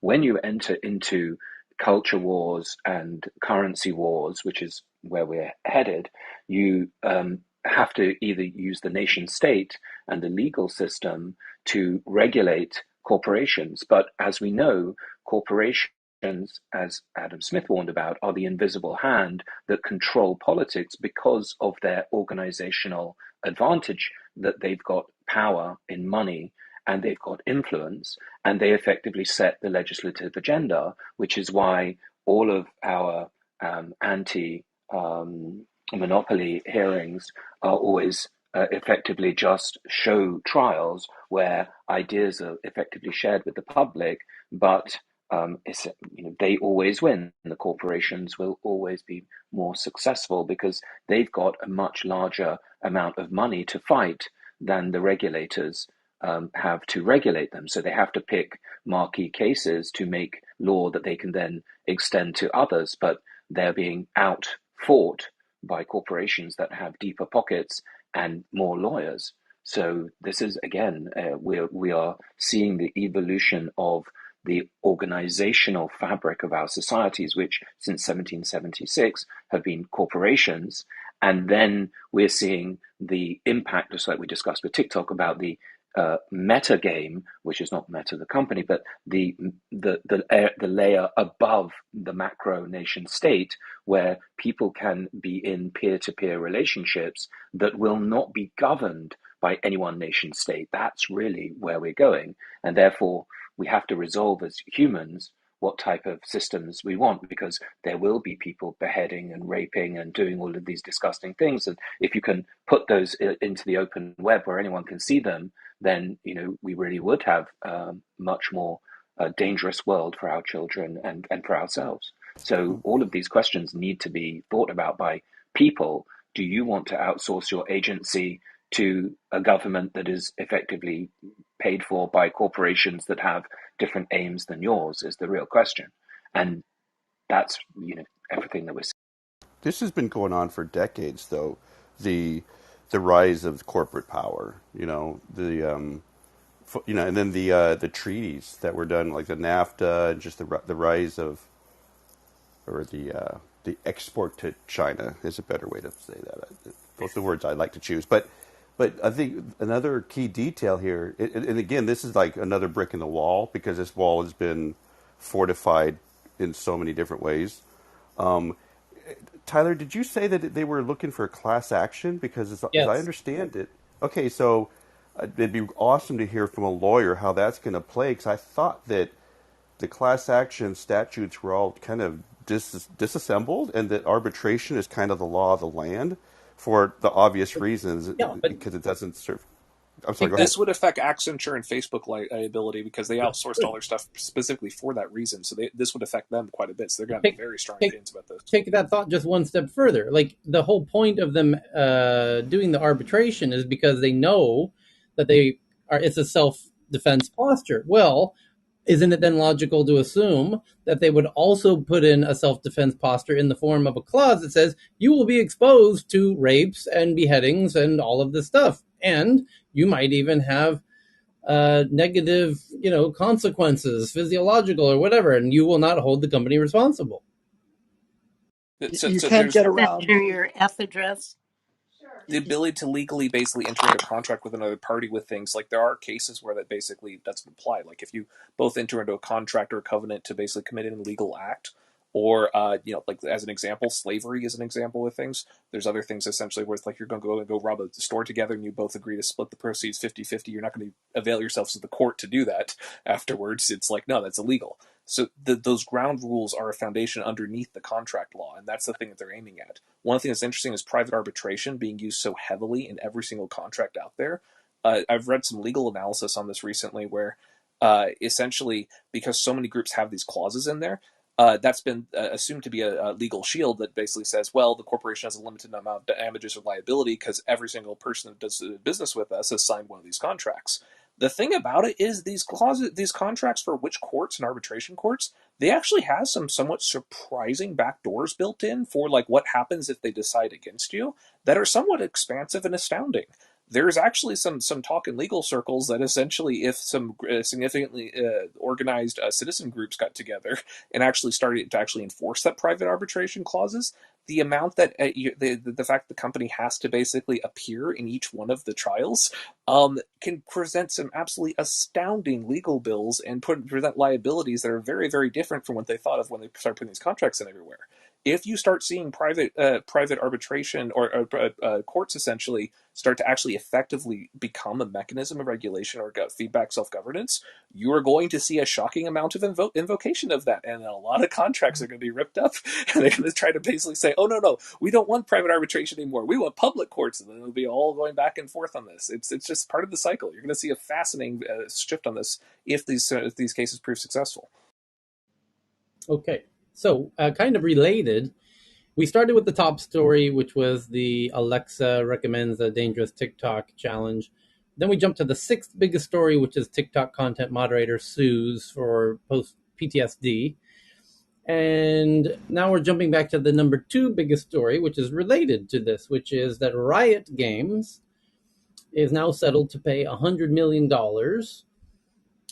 class action gender discrimination case, where the settlement will, quote, remedy violations against approximately 1,065 women employees and 1,300 women contract workers, so for a total of 2,365. The DFEH said that the firm engaged in, quote, systemic sex discrimination and harassment. Riot Games said it must, quote, take responsibility for the past. The company will pay $80 million to members of the class action suit and about $20 million to cover legal costs. The 2018 case followed investigations by the LA Times. According to the original complaint against the company, Riot Games was accused of fostering a bro culture and faced a range of allegations. These included that women had been sexually objectified with an email chain that rated the company's hottest women employees, and that unsolicited images of male genitalia had been shown to workers by their bosses and colleagues. And then it says that an industry, as part of the settlement, Riot agreed to workplace reforms, independent expert analysis of its pay, hiring, and promotional practices, and to be monitored for instances of sexual harassment and retaliation at its California offices for the next 3 years. The company must also set aside $18 million to fund diversity, equity, and inclusion programs and create 40 full-time positions in engineering, quality assurance, or art design roles for its former contract workers. There you Of go. relevance for this, there's an old thing on the Gamergate, ethics and game journalism. I don't want to go into that because that is a whole ball of charged fire that just, don't want to go into that too much. But what I do want to bring up is one of the things that came up from that was really fascinating is the people started taking screenshots of all the headlines for anything related to video games, not just in gaming publications, but in general news. And what they found was shocking is like, why are all these reading the same headlines all within about 20 minutes of each other? And so eventually they asked around and they eventually got one of the journalists to squeal or whatever and said, yeah, there's basically a chat room where we all hang up. It's all the hang out. It's all the editors, all the gaming publications is like, and people are freaking out about this saying, guys, this is normal. This is the same way when I was over at essentially Washington Post, the same was, and that's in the other things. So this is normal across the industry. So whenever you see these headlines and you start seeing like agenda setting as a thing, There are places, communities where editors literally hang out and decide what are we going to report on for the day or for the week or for the month. And it's not that they're essentially having to basically go ask the Council of 300 or the Illuminati or anything like that. It's just they're bored. They basically have certain functions. They're like, hey, did you see that one? Oh man, that's great. Yeah, we're going to do something on that publication. Even groups that you would think would be competitors or rivals, there's a surprising amount of coordination in a, oh man, I really care about that too. We should do something about that. Yeah. And so They're when part you of start a seeing narrative. things like the video games, you're seeing microcosms of this sort of people organizing in video game workplaces. This is why you're seeing so much of this right now, because those little chat rooms have decided that, well, we're going to talk about this. So this is where the labor law gets focused. Can we also acknowledge one important thing is that how many, Tyler, members were there of this class action? How many people are sharing? 2,355. So 2,300 people were affected by this action, and they're sharing $80 million. $80 million, and the lawyers are getting $20 million. Right. And that's going to be a very small group of people, I would suggest. And so this is what I think we need to look at as well, which is driving the evolution of the corporate world. So number one, bro-ish bad behavior is going to exist in every group of people, because that's just the nature of the world. Setting up a corporation where you create incentives that cost money and create drag, and you could see this outside of sexual harassment, of course, which is terrible, and all of these other cultures, cultural things are terrible. But if you just look at what happens where you create legal costs, for example, in employment law, it sets up every employee to potentially contest their employer, and it basically means that you have to pay settlements, or that you're going to get dragged through this. This is exactly what the lawyer says. Look, it's going to cost you, $100,000 to fight this, or you could just pay them $50,000 and end this. Right? That's what they basically advise you, is that to do the calculus of what's going to cost you more, fighting or settling, and that creates bad incentives for bad actors who then take issue with their employers in the employment sphere, and then it creates basically a barrier to entry for people who want to become part of the corporate world, because you need directors' insurance, you need all of these other costs that basically sets up a barrier. So what you need to look at in the meta version of what's going on is legal costs being applied to corporations, and the acknowledgement that there's going to be bad behaviors because people are diverse in their behaviors, and that the government is trying to enforce the protection of its citizens through legal enforcement of settlements upon those corporations. And I think all of that is again driving people towards a different type of future where things will be decentralized and distributed amongst groups, and people will effectively select people out or self-select themselves out, and hopefully we can evolve into a place where there's not this giant tax on doing business, because that tax on doing business stops regular people entering into businesses. So it's even from a corporate perspective, it's a tool and it's a weapon. And like Chris says, this is just a narrative, and people just decide in their own circles which narratives are going to come to the fore, and what are they distracting you from as well, and what are they attracting you to, because the gaming world is worth more than the Hollywood world. So the Me Too movement probably will exist inside that culture as well. Well, it also drives more offshoring of, as much as you can, at least in places where you don't have to deal with all this litigious stuff. But it'll be interesting how the laws end up landing in the metaverse, especially if companies can start offshoring some things into a metaverse in the future.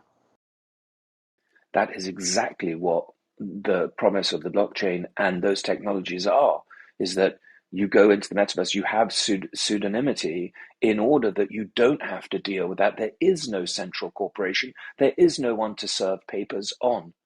That's the beauty of it. It stops all the nonsense, and then you work with the people that you want to work with, and the people that don't want to work with you, they don't work with you because, they're going to self-select out. That's the next evolution. Okay. The next one But is. how do we? I'm sorry. Go One ahead. last point. How do we handle jurisdictions if everybody's hidden? That's the point, is that you can't hide, you can hide jurisdictions, you can hide all of that. And it's where people start to collaborate and cooperate, where they have ways of trusting or through verification rather than trust or using the the umbrella of the corporation. That's why you need identity technologies plus blockchains plus exchange mechanisms that are peer to peer. Because if you can exchange peer to peer, you're not regulated in the same way. If you can identify so you can verify and then trust, you can effectively establish, because someone's got lots of the right attestations from authorities that you trust, you then can bring them into that network, and then that network is secured by everybody running the software that powers that infrastructure. And that's the promise of permissionless, unstoppable, immutable networks. That is the innovation of the Nakamoto proof. It enables that. That's the promise of Web3. That's the promise that everybody wants to get to, is where you get rid of the stupid corporation and you get rid of the, the government that poorly regulates, and you get a self-regulating mechanism through the agreement of the consensus to do things together. That's why it's an evolution of democracy. But But is So, it? what so if? Okay. Nicholas, Can I follow uh, up, Ellie? Go for it. Ellie, just one quick little Oh no, go follow go ahead. up. ahead. It's Go fine. Sorry to ahead. tee you up. Just simply, if you're using Web3 technologies and you're all agreeing to something, it's a we'll just say a community agrees to whatever. But what if they're producing something and they're selling it, upstack? Let's just say upstack to a consumer who, So I'm just wondering if that type of organization is going to be as resilient as you're saying. So, anyways, I wanted to ask that, but Ellie, you can certainly, Oh, I So, was just. Oh, is it Ellie or which one? Because I know people yeah, ask me. it was Go ahead. me. Okay. So the question arises: does this mean that disputes are going to be enforced, quote, democratically, unquote, by stakeholders on DAOs in your conception, Nick, or Question. via smart contracts adjudicated by algorithms? And Tyler, you will probably recognize the story that I tagged you in on the latter point. So I think that that's a very good question, and as briefly as possible to answer. You will have a hybrid of the two. And the reason that you will have a hybrid of the two relates to the formation of capital. So if you form capital in such a way that you are a security, that you are offering some economic um, co entanglement and profit sharing, then there will be identifiable leaders. If you are talking about protocol level consensus, you are talking about code as law, and the programmability or the composability of those contracts will be not necessarily, in my opinion, smart contracts. They will be smart transactions. The difference being smart contracts don't have a fundamental root of trust, which is identity, and so which means that you don't have the flexibility. So composability will enable if this then that type of execution of contracts, and they will have signatories. And so you will be able to choose your jurisdiction, but you will want your protocols to be as far as possible, as Robert said, meta to nation state. You would want that to be something that was reductive enough that it created network economy and network energy, which is really what nation states are. The tax IRS is the successful energy capture device. And that's why, of course, governments are afraid of privacy and identity and self sovereignty, because it takes a lot of power away from their own hands. And so this is what we're really entering into. These technologies exist, and they will, because developers will use them, will enable this composability at the most reductive level. A very quick point. I need to get to some other things, but the one of the core foundations of the internet is a set of philosophies. There's a lot of them that basically got thrown in, not all of them have panned out. One of the original ones that actually was extremely valuable in the early days was this idea of Metcalfe's law, which basically stated that essentially every node that you add to a network doesn't just add linear value, saying, hey, look, I added one node, but it adds exponential value because it connects to every other node on the network. Hey, look, now have access to 69 new nodes, and each one of those nodes has access to 69 other nodes, etc. And you just basically just keep on adding to that until you get exponential results, and it's great. The problem with this is this philosophy does not take into account bad faith actors, where a single poisoned node doesn't just poison one other node, it doesn't just poison all the other nodes, but it causes them to spread even more poison and become poison nodes. So it actually grows at a faster rate. And the thing is that if your ultimate goal is to connect everyone together, you will always have bad faith actors. And the question is that whether or not essentially that's worth the value of having an interconnected, hyper interconnected network. One of the things that's very interesting is a lot of these philosophies for saying, well, what happens if we go back to the foundations and reconsider some of those original ideas? One of them is saying, should we connect every node together? Nation states would like to draw the lines at their boundaries, where that doesn't really fit where the commerce is, but it's still something kind of there. The blockchain folk essentially say that there's a way that you can basically connect this based essentially algorithmically and saying, well, these groups essentially trust these other groups. But a lot of this comes down to essentially which nodes are you going to add to the network and which ones are you not going to add to the network. And that's something that we're literally re-architecting this from the foundational ideas that basically led to these networks existing in the first place. I think there is still a cultural consensus that there is value derived from having networks, but the net externalities and negativities are astounding and were not originally basically accounted for when everyone said hook everyone up to the information superhighway. There is no net downside. There's nothing that can go wrong from this. And so we're very much seeing that there's a cost factor. But it doesn't mean that it can't be good. It just means it essentially has to be structured differently. One last point is essentially as the physicality. If you have the ability to physically verify where things are, or as Nicholas has described, essentially cryptographically verify that that the virtual world matches the real world, the more that you can basically have that external trust factor that essentially things are where they should be, it allows you to establish the more tangential connections where a lot of people basically derive a lot of the joy in the world.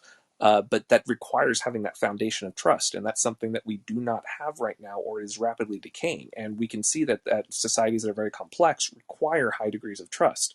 So the solutions for that is either restructure society so it requires less trust. You go for smaller localized groups, you can do that, or you shrink the supply chain, or you have the ability to establish trust with groups you haven't met before. That requires cultural innovations, like things like spreading ideas of nationalism, or cryptographic verification, or creating shared culture with essentially better entertainment. There's religion's another one, but ultimately this comes down to which nodes do you have connected and which ones do you basically leave away, and we're redefining that right now, which is kind of fun and exciting. And I think to just, first of all, that was so beautifully said, Chris. I agree with everything. The one additional point that people forget, which you left out, is that incentives are what drives humans, aside from mimetics. Yes. And economic incentive plus these innovations creates power, people power. So never before have we had the available, way. We had corporations. That's how you trapped capital plus labor plus intellectual property. But now you can capture that value in a way that does not require us to be in a corporation together. It requires us to be in a protocol together. And that protocol is not controlled by you or by me, but it is controlled by the rational self-interest of the participants. And that if you are structured correctly, you can avoid the attacks of naturally occurring bad actors, because the network has its own sort of immune response system built into software. And that's where, I think you beautifully explained it, but economics is what really grabs people's attention, because otherwise you have to make a lot of mimetic power. You have to be a Kardashian or a Elon or a Jack, Or a right? pope. They can, or exactly. But what we have to be able to do, and what we have to acknowledge, is that what drives most people is money as an abstraction of shelter and food, and that's really the biggest driver at the moment that we see in the world, and I think it will continue to But be so. the priors of who gets to direct incentives will become self-consolidating, just like it has in other parts of social media or in quote capitalist economies. Exactly. And that's why if you have proof of stake chains or VC chains, that already begins the Cantillon effect. Because if you start with 20% and you compound at the rates that they will grow, you will end up being the owner of the network, which is why fair launched communities using computer systems as the big innovation, because anybody can run software, and software is represented under the constitution as free speech, and the ability to speak and write to a computer is the right that we will all inevitably have to defend as free speech, and that we can run that without having to go through Google or Facebook or Amazon, etc., in order that we can deal with each other peer to peer. That is where we're going, for certain. This is what will be in front of us as humans. Right, but Nicholas, I just want to make sure. Just one last thing is social cause oriented motivation. I understand what you're saying with regards to about the money as the primary motivator. I'd like to just simply put something else onto the table with that, because that's kind of how we've got into this problem. And as a culture, I think there is the pendulum swinging back. Thank goodness, because of the wisdom Agreed. of the epitaph of when it's all said and done, your bank account doesn't mean squat. It's what It's the how you help people throughout your life. Right. Thank you. Absolutely. I'm just saying economics is the organizing force that has changed our world, that uh, changed everything from the 12th century in terms of forward buying of futures that created production specialization, and then the monetary world that we've been through, and the way that we use money to organize power, and then nation states having power in becoming the reserve currency. And it's the dollar hegemony. It's the dollar that prices everything in our world. Even Bitcoin, right, is priced in dollars in people's minds. And so that is the organizing force. And the US government and the Federal Reserve controls the narrative that surrounds the ability for America to determine what happens in the world. China clearly has a counterbalancing force, not only in numbers, but in its previous role in basically becoming the manufacturing hub of the world, and now its expansive approach to the Belt and Road with Africa, and it's going to launch. It is in process of launching its digital yuan, and that digital yuan will be the challenge to the dollar hegemony, and that is a major uh, force that is going on in the world, and that leads to all these conversations with seeing TikTok versus who the American government is going to regulate it. Then, if it applies the law to TikTok, then why doesn't it apply the law to Facebook? So all of these questions become questions of law become questions of politics become questions of funding elections, and questions of elections become veracity of votes.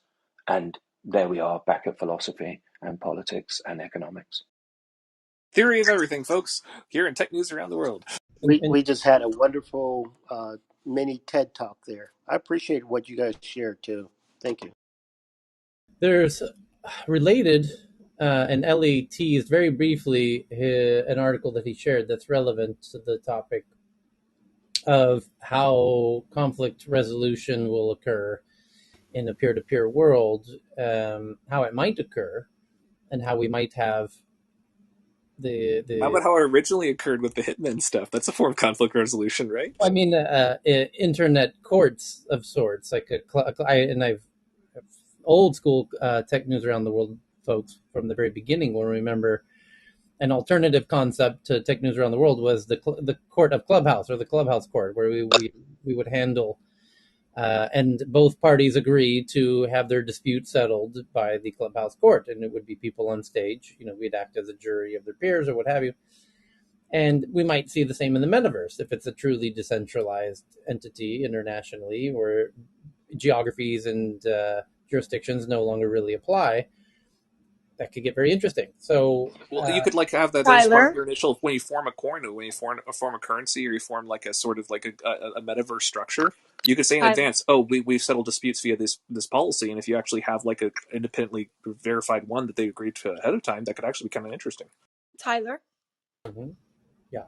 There is an organization that's decentralized that I've been sort of watching because I tend to enjoy following these sort of problem solving decentralized organizations when they really have a good problem to solve.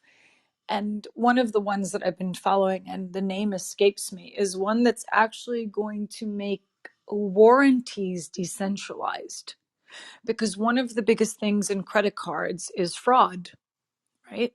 So this would make the fraud process decentralized because it would be it's like you just said about the clubhouse judge and jury kind of thing, where it would make it sort of decentralized, and then the person would be insured up to a certain amount, but they would do the due diligence on whether or not it was accurate what the claim is that they're putting forward, but they're decentralizing that.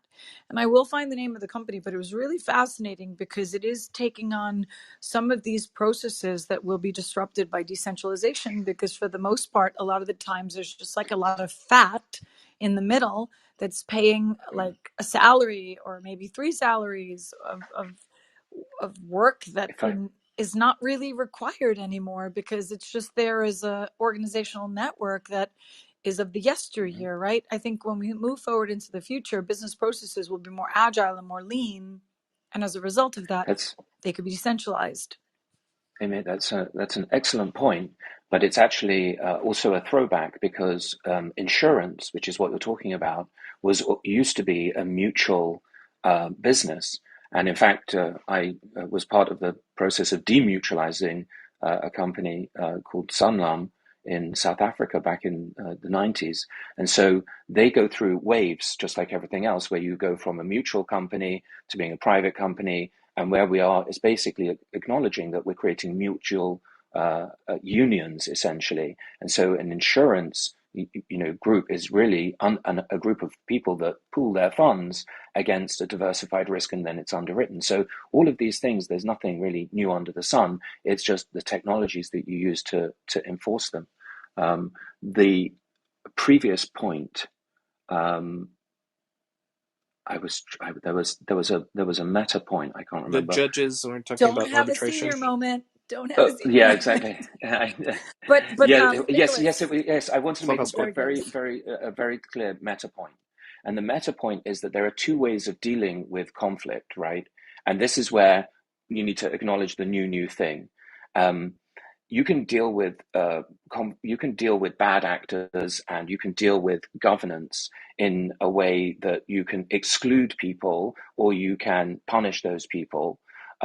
What you need, therefore, in the new technology is not only the ability to use a root of trust, which is based on identity, where you can set the terms with which you will engage with people, and then you can have composability and signatures that guarantee and verify that truth between those parties. So you should have less conflict because you have more veracity and less ambiguity, which is what comes through legal agreements, right? So where you can encode simple things that become non-conflict areas because they are settled in an automated fashion.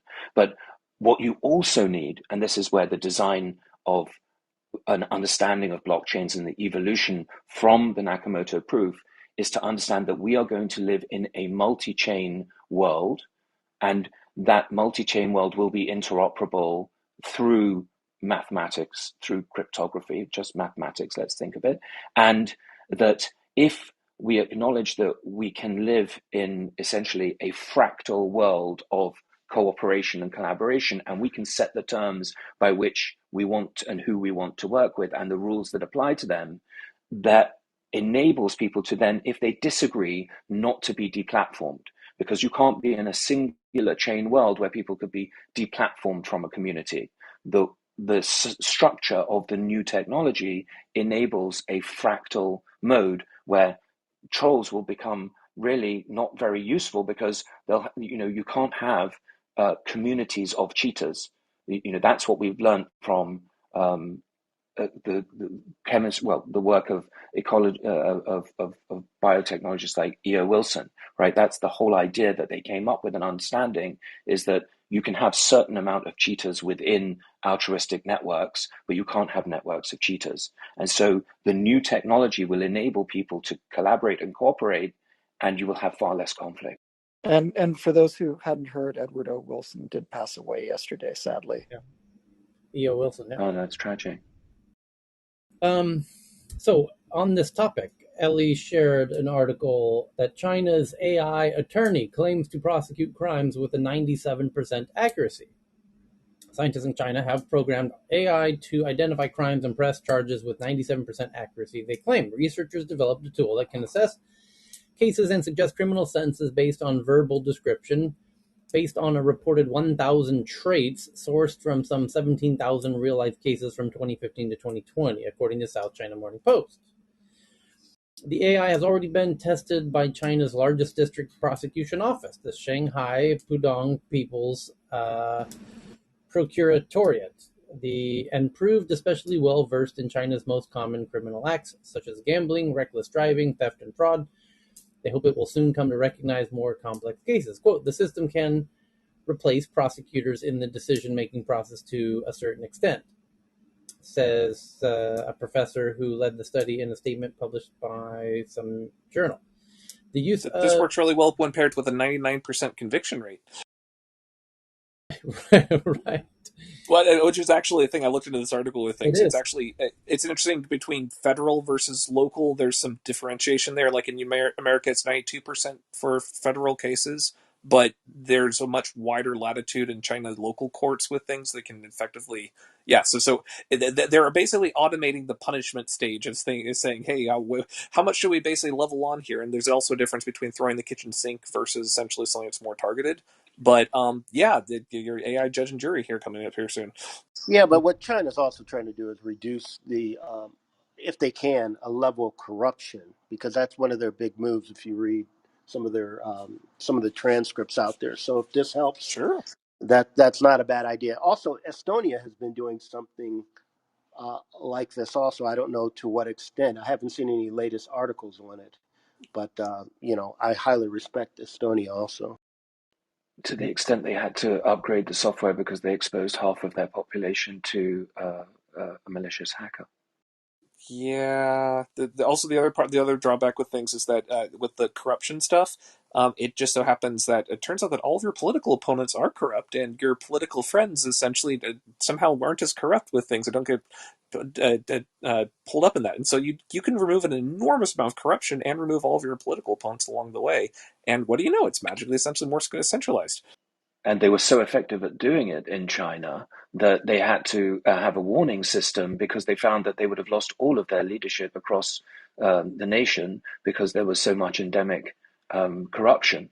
So they would advise them that they knew that they were doing this and doing that, and please stop it. Remove competition. Okay, so moving on. The next one is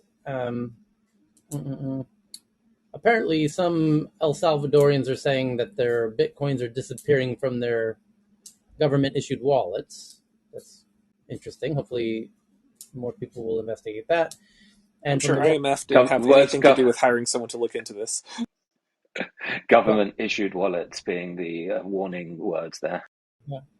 The next one is that 129 VC-backed cybersecurity companies were acquired in 2021, doubling 2020's record of 79 cybersecurity companies being acquired. And We from the should Wall start classifying cybersecurity from offensive and defensive because it's getting I'm not sure whether to cheer, yay, we care more about cybersecurity, or wait, those are malware authors. No, go away. Wall Street Journal says that Democrats eager to rein in social media and other internet platforms are urging Biden to focus on tech regulation before Republicans can retake the House or the Senate in the midterm elections. That's not confidence inspiring for the next election. I guess they're being realistic. Amy Klobuchar took to Twitter to say, over the past year, it has become so clear we desperately need updated rules on the road for big tech. These trillion-dollar companies can no longer say, just trust us and expect everyone to go along next year, let's get it done while we still are sitting in the seat of power, I guess. So then the question is essentially which pre-written thing of legislation from a K Street lobbying firm that the tech companies hired essentially separately are they going to pass as their own regulate ourselves bill? It's essentially going to be the one written by Facebook's lawyers, is the one written by Microsoft's. The other news, I think you probably covered this earlier. There was essentially a tech lobbying organization, goes the voice of technology, that broke up recently because each of the tech companies at this point has so much raw lobbying power individually, they don't need to pool their efforts, and they're all kind of snipe each other essentially because they'd rather come up on top from this next thing. So it's really going to be which one basically that's basically been working the academic circles, or they've been sponsoring a bunch of studies on AI ethics and fun things like that, which also conflicts of interest those academics out of being neutral advisors, which is a crucial point to make. Because when congressmen say, should we regulate this way or that, or a regulator says essentially we're going to basically enforce this policy or that policy, if all of the relevant voices have already been bought off, then that makes it difficult to give a neutral perspective. You can give something that sounds really good on its surface, but just so happens to basically advance your business interests and thwart your rivals essentially of a 5-10 year timeline with things, but in a way that regulators won't understand or the public won't understand, but people that develop the technologies rely on crucially. And that's what we're going to see play out is who comes out on top because who is doing more of the organizing in the meanwhile. Okay, move. 100%. Go ahead. Yeah, moving into the tweets now. So, which we will. We have about. I've got about 25 of them. We'll go through them rather quickly as we always do, and I'll be retweeting them to the Tech News Twitter account as we read them. The first one's from CNBC. How the Metaverse won Christmas. Facebook had the most popular app in Apple's App Store on Christmas, the Oculus VR app, because everyone who got an Oculus for Christmas had to download the Oculus app. And it's a sign that Facebook's virtual reality headset was one of the most popular technology gifts over the holidays. This gives Meta, aka Facebook, more opportunity to show customers the possibilities of its vision for the metaverse. Any comment It's from Beat Saber. JT? Any comment on that?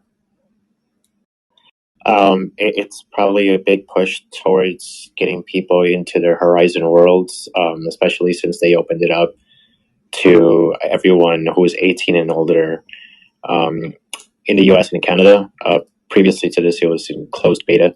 But also, as we move towards 2022, what we learned during the summer is that Facebook, Meta, they're going to start opening up their own retail stores to showcase these Oculus products, and so this is going to be a huge competitor to Apple, as they said to release their product, rumored, I should quote, by the end of 2022. So as we move into the holiday season for next year, we're going to start to see the competition getting really, really fierce.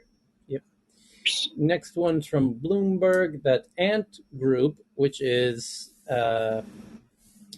the Chinese financial arm of Alibaba, which is one of the two ways that people in mainland China pay for everything.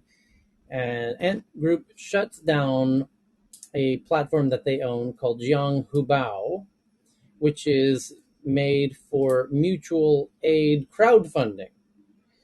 So Ant Group said it will shutter the mutual aid healthcare platform following similar moves by other internet giants, including Meituan and others, amid China's crackdown on the once booming fintech business. Is this like their GoFundMe? Kind of, yes. The app, which uses crowdfunding to help pay medical costs for critical illnesses, will cease operations on January 28th to protect the interests of all participants in the longer run. According to email statement, existing members will no longer bear claim settlements costs, blah, blah, blah. The banking and insurance regulator of China said in January it was monitoring risks at firms engaging in crowdfunding in the healthcare sector and would take corresponding measures, quote unquote. Shortly after, Meituan, whose main business is food delivery, closed its platform, and Financial said the same day that the chief architect of the app had resigned, etc. So China's cracking down on other fintechs, other crowdfunding. If USA does not pass any tech legislation because of partisan differences, where it's not good or bad policy, but just doesn't pass anything, and that sustains itself for a significant period of time, China will have a significant claim to be able to say worldwide to any government, essentially in between or everywhere, saying USA refuses to regulate or engage with the internet. Look, we have basically cracked down because we're taking control of this because we have a vision for what this can be. That is going to be something that will shift essentially people's perspective of saying, well, if they're going to actually build it, they're actually going to regulate it, they're actually going to basically move it in a certain direction. That will be something that people have to take into account. USA might lose some foreign policy standing by not passing tech regulation in the next 12 to 24 months, which is an interesting factor that isn't taken into account because it's normally phrased as a domestic issue rather than international.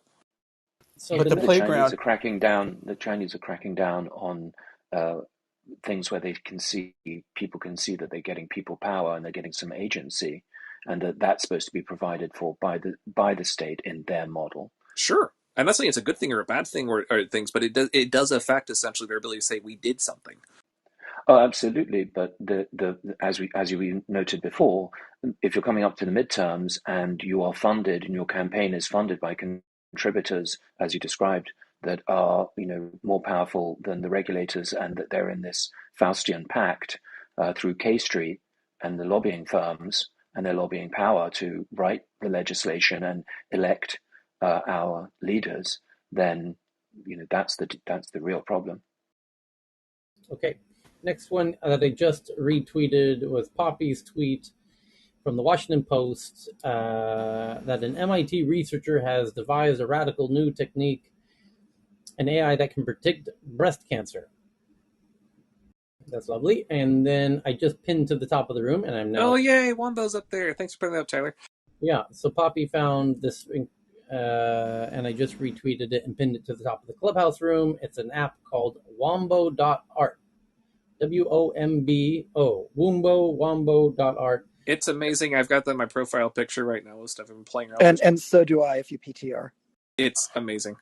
Create fun beautiful, to play with. create beautiful artwork with the power of AI. Enter any words, prompts, pick an art style, and watch Wombo Dream turn into your idea into an AI powered painting in seconds. There are philosophical implications here with AI being able to do creativity stuff. Like, it's shocking how good it is, but also how fast the stuff is improving. These are domains that literally they would advise every world leader when they say, what is the future of AI? Like 10 years ago, they would say, oh, yeah, things that involve creativity or empathy or things that basically these are human ideas. We do not have any roadmap for being able to automate that. So those jobs are safe. The creative class is safe. You can build out your municipalities and attract knowledge workers. They will always be safe. So this existing, if you had time traveled 15 years ago and showed this to people, there would be a lot of conversations and resources allocated very differently. This is very exciting. It was not on our roadmap of expected possibilities. It's a lot of fun, and it's evolving very quickly. So Yeah, I'll take the other side of that equation, or the other side of the fence.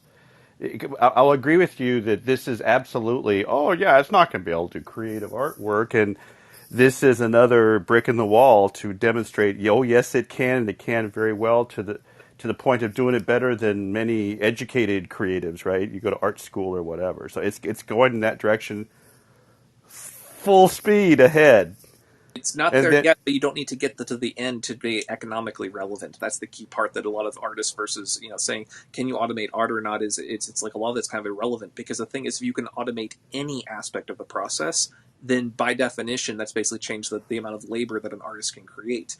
Now, whether or not it captures the full beauty of the human spirit and other things, it's like that's a wonderful philosophical question. But can I hire one artist to basically perform what those 10 other artists can do essentially without this, but I can do this with Empire, pay less money and get more total artwork out. That is, as an economic transaction, that is going to vastly affect the economic model that artists are employed under, whether it be in the video game sector or essentially movies or in public, like graphic So design. you're Graphic saying design it's version of the Are Photoshop. massively we? This deflationary. is, So people are Chris, you're minting saying it's massively. NFTs with this stuff. I have a question. Chris, This is L. Are we talking about the replication of art, or are we talking about unique art created by artists, like as artists will be, replaced by AI, or are we saying that artists are, will this is still? generative. They're talking about generative art, which is Mhm. being rendered by a computer that can be unique and is can be responsive to all different types of inputs. I The think. Oh, boundary is okay. blurry. We actually talked about this like actually last year when I first got on Clubhouse. in the game industry when we were one of my ideas or one of the things I was talking about with the developers is those unique game experience based upon the regular monitoring of someone's habits, especially when they play, to create unique experience, to create those unique landscapes based upon your ideas. And I know there are some people trying to work on that, but I think it's all of this stuff is relative to the user experience depending on what they want.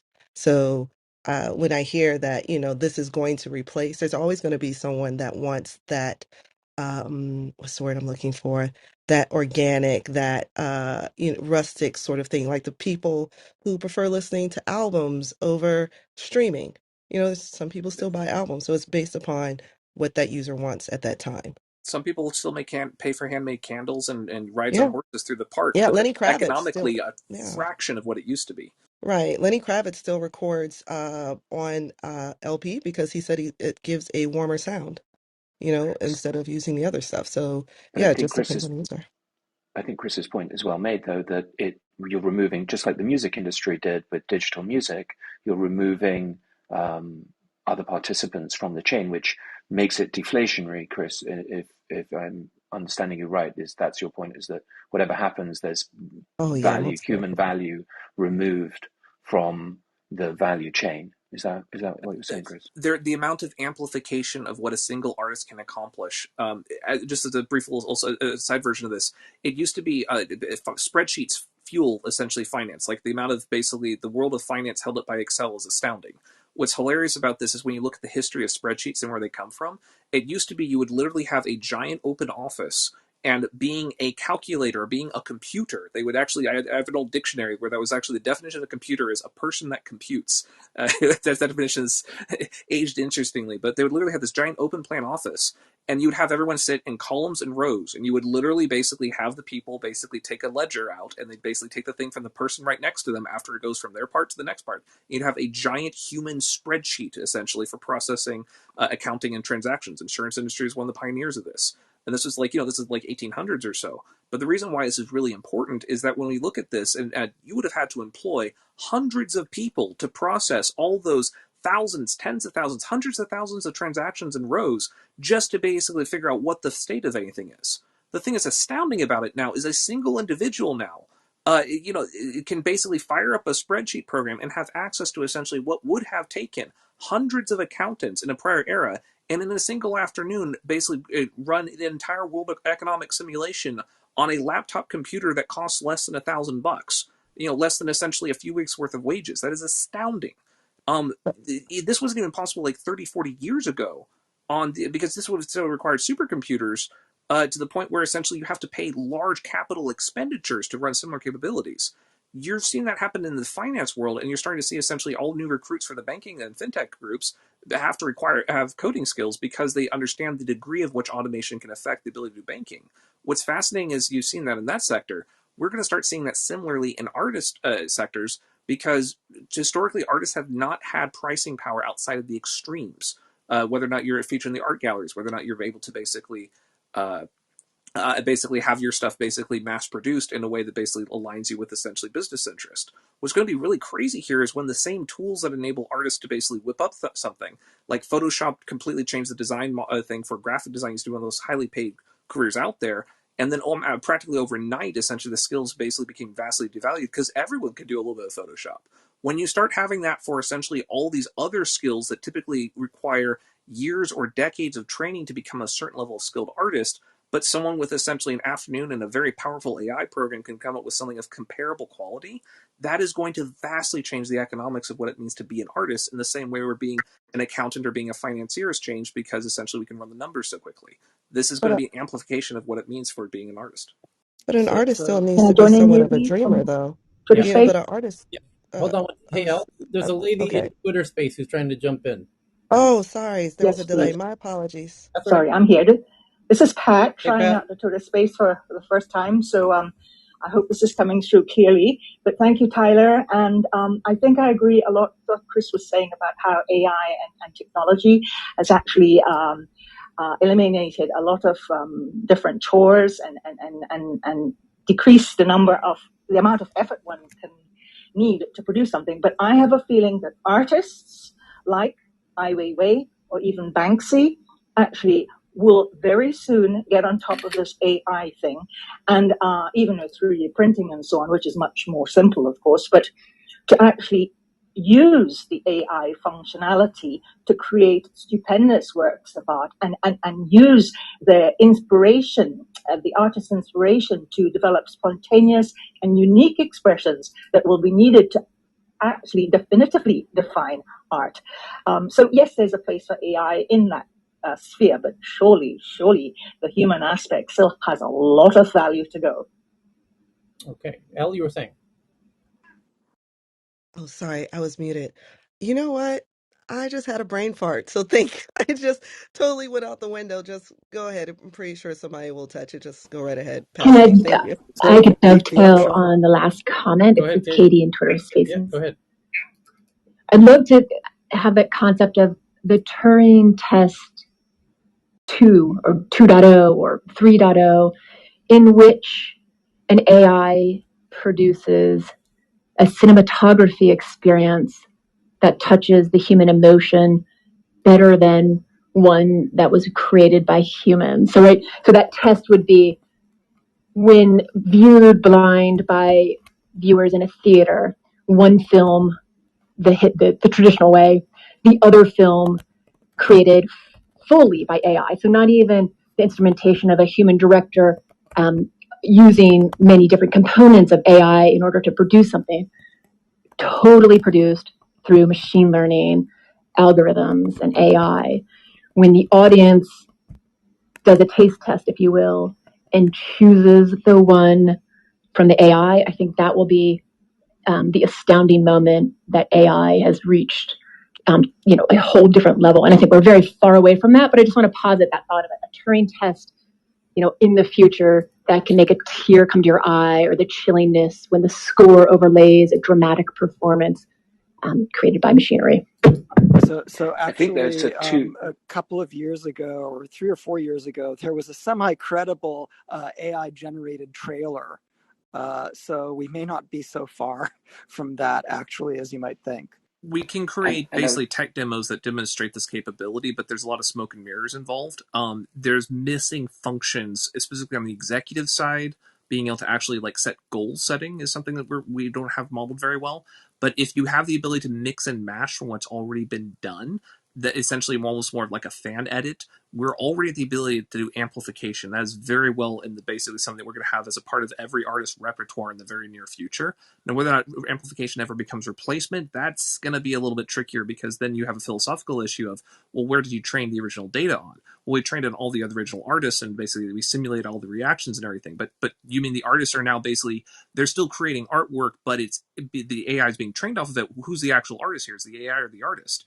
And that's going to become more splitting hairs. The main point that I'm trying to make is that economically, we don't need to get to essentially something that touches the human soul in order to vastly wonder, what happened to those 1,000 artists that we were employing at this in this particular sector earlier in this one city? Oh, they all got replaced from the AI movie director, but that movie director is not as good. Well, yeah, but people are paying for it. So And Chris, oh, go ahead. no, that was the main point. I also just sent a link to Tyler if you want to pin this, essentially for aiartist.org, which is a great website that has a lot of everything from examples to coverage on this topic. It's a great website. And you Chris, get you a mentioned proliferation touching. of content too.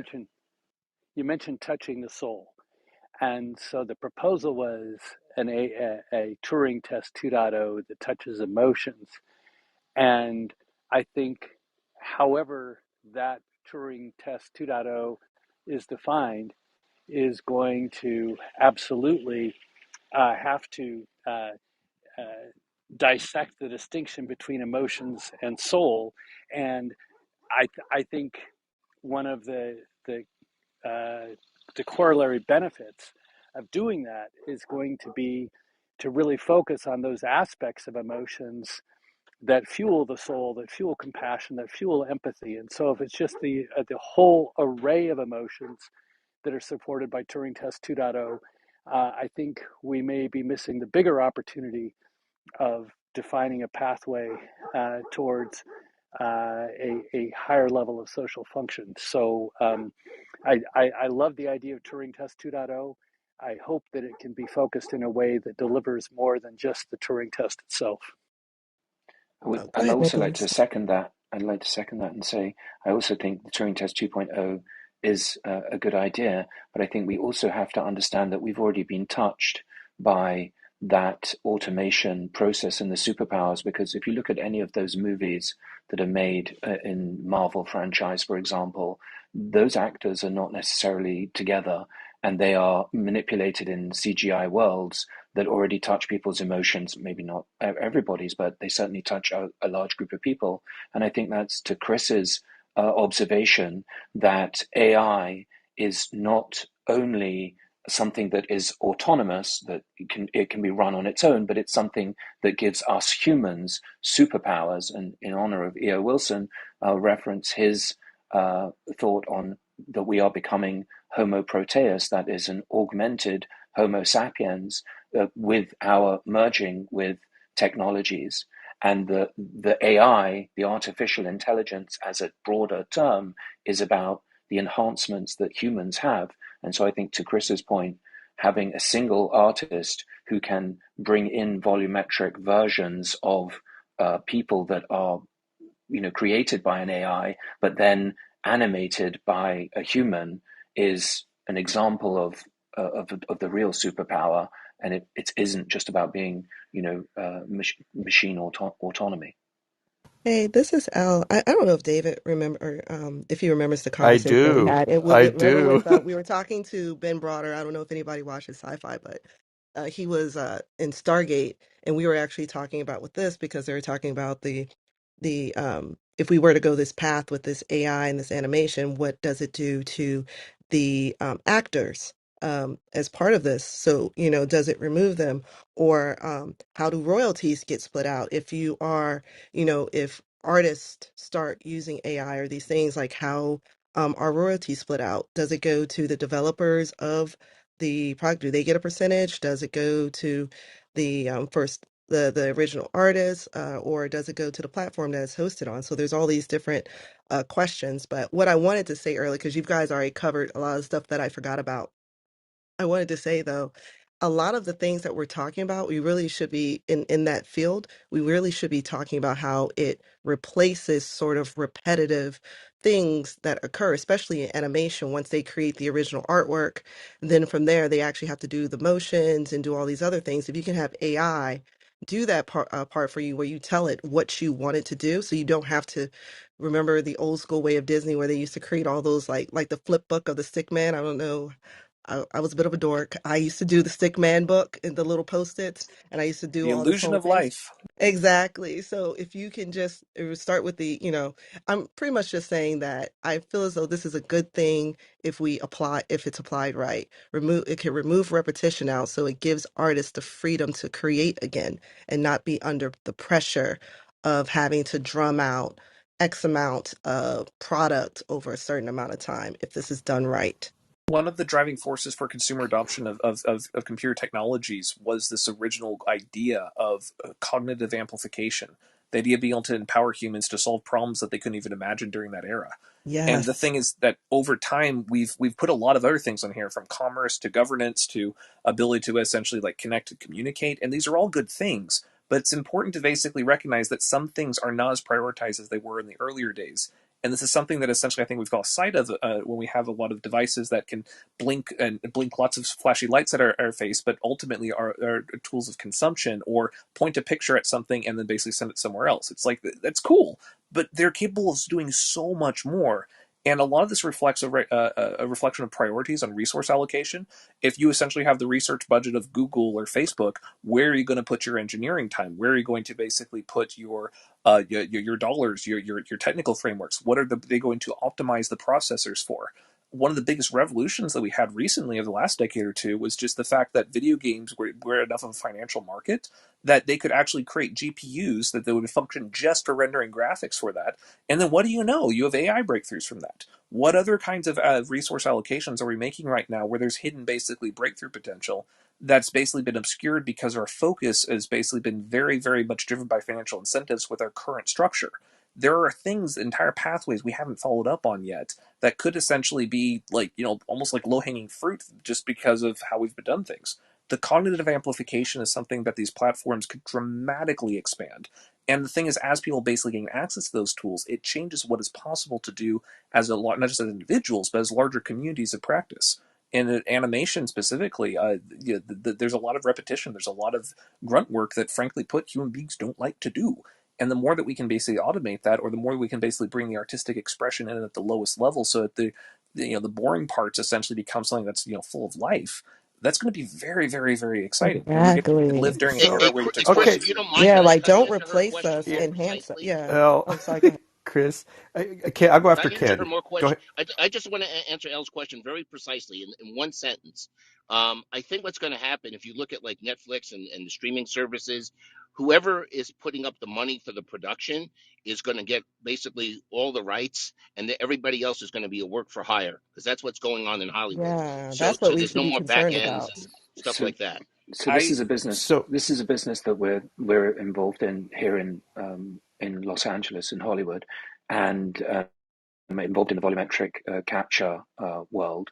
And there are additional questions that come up, and that is that a number of stars are having their full body volumetrically captured, and they will own an avatar of themselves. And that technology is also being commercialized, and you will start to see kiosks where you'll be able to walk in and have yourself scanned so that you can try on clothes. So you could be in the metaverse as yourself, or you could be in the metaverse as some avatar that has been created.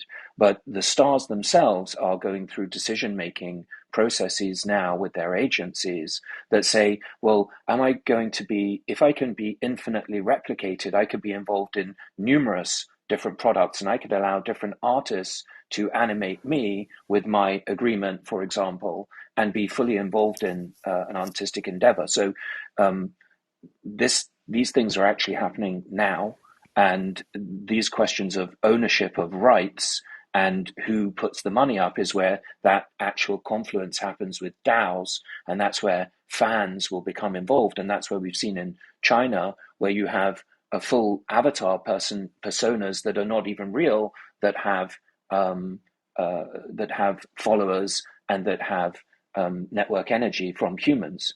So these things are already happening. Nicholas, Nicholas, can can I I check in? Oh, pivot go ahead, from David. digital Sorry. twins? Can I pivot back from digital twins back to generative AI? And let me, so Chris, that was such a great description of how the empowerment of computing has really helped the humans. But now we're at the other side of that, in the sense that we really need to start looking at how, with the rise of AI, we are absolutely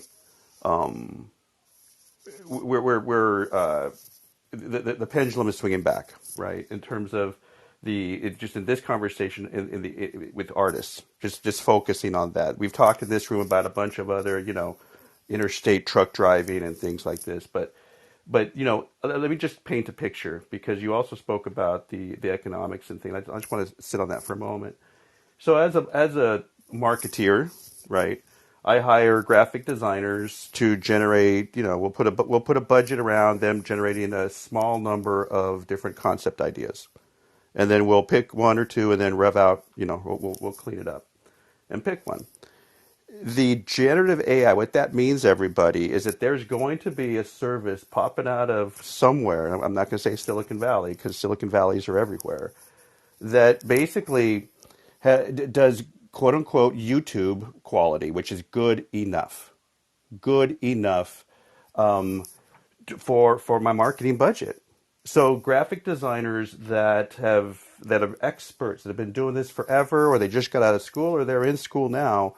This is another area of what we used to think and say, in the creative domain, AI is never going to catch up with a human.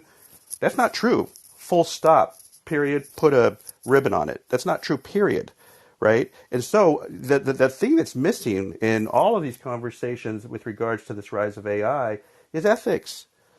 Is ethics. And there's this notion, this idea that, oh well, that's technology. That's just that you can't stop it. That's BS. You know we can look over at the across the pond, and we can look at attempts to try to, I won't say contain, but to finish rationalizing how we're quote unquote innovating. And so I just wanted to put that into the conversation because it doesn't get thrown in the conversation often enough. It's it's always going to be as these different bricks start to fall. There are real people that are going to be affected, not in a small way, but in a very substantial way. So I'm David. I'm done speaking. sorry for the poo poo. Sorry for the poo poo in the on topic or whatever. I don't know. So quick point. By definition, at least when you're talking about things like the attention economy, uh, amplification is inherently limiting in the sense that the number of people who can be amplified is inversely proportion to the factor of amplification, and therefore, in terms of career security, I think UBI is the only thing that we can look forward to relying to. One very brief point with things is that I also hosted the Nuclear Weapons Club. We need to do more meetings on that with stuff because lots of fun developments recently. But one thing that comes up out is the idea of suppressed technologies, about some technologies being too dangerous for mankind to handle at one point or another. Creative AI is absolutely astounding when you look at it, beautiful when you basically look into what people are doing with it. The weaponization potential and the ability for bad faith actors to abuse the technology is absolutely astounding. And there are very, very, very few people that basically have considered and walked through the implications of what happens when you have a creative AI that can basically alter its own approaches to doing things, as well as basically inventing new approaches for stuff. And this alone, once you realize the implications, is enough to basically say that might be worth putting a hold on. The thing is that until the basically abuses occur, it's unlikely that people are going to basically voice that. So the main thing I want to And say once they do, it will be too late. that possibly there's versions of this essentially that can basically be more recognizable than others. The thing about it is it's less that, oh no, the thing is AGI and it's not going to basically kill us all. It's less that it's not a little bit more philosophical and basically replacing very core functions of things for what it means to be human, and things that we need to keep essentially separate for our own sake because our worst impulses get amplified. This is that's a longer discussion, but I just want to basically posit that there are legitimate reasons to want to suppress this technology, and those will emerge over the coming years as people start to see. Right now we're in the bright, shiny new where people are like, "Is this even possible to do? Wait, holy shit, this works! Whoa, this can do this and this and this." So we're in the honeymoon phase. Come a little bit later when people realize the dark side. There's going to be other discussions that it'll move on from there. But I just want to basically highlight that is possible. There are legitimate reasons to be concerned. What we can do short of And suppressing patent it is sandbox it. I think someone from Twitter Space was trying to speak, Yeah, but Ellie was going. So Yes, yeah, so I just made the sorry, quick point that Ellie. the Can I just echo what you were saying there earlier on? It might be too late once we get our act together to figure out the ethics of things, but also to say that Chris has a point in that it's very difficult to suppress this kind of knowledge and creativity and so on. But isn't it wonderful? I think that actually there are places, and certainly like on this platform and in this room and various other rooms on Clubhouse, where people actually have and continue to discuss about AI. And I think the more we ramp that up, the more we keep discussing, that maybe there will be a level of push whereby people will think about it, and maybe we can encourage different aspects of government and governance bodies around the world to actually take a closer look at this, because it is a big issue. Whatever use that AI is put to, there is an ethical issue, and that's something we've got to be very careful about. Thanks, everyone. Okay. So the next article is from Thomas Tong, who I'm retweeting to the Tech News Twitter account, and the article says a 62-year-old paralyzed man sent out his first tweet with a brain chip. When technology allows you to do things by just thinking, it provides a massive boost to people whose functional independence has been taken away. So who's willing to sign up for the brain chip? The next one is... Are we in beta? Are they in beta, or which version of this are they on? Yeah, Then I'll think about it. fair question. The next one is, well, also the idea that the communication is bidirectional, where the ideas can be put in your head would be, I'm sure they'll pay you to put the chip in your head eventually. Yeah, because didn't wasn't I'm sorry, Digress, because wasn't that with they tested that out on two monkeys that like that they can communicate or tell the computer or tell whatever like to do something, but also you could also send frequencies back to have them do things. Mm-hmm.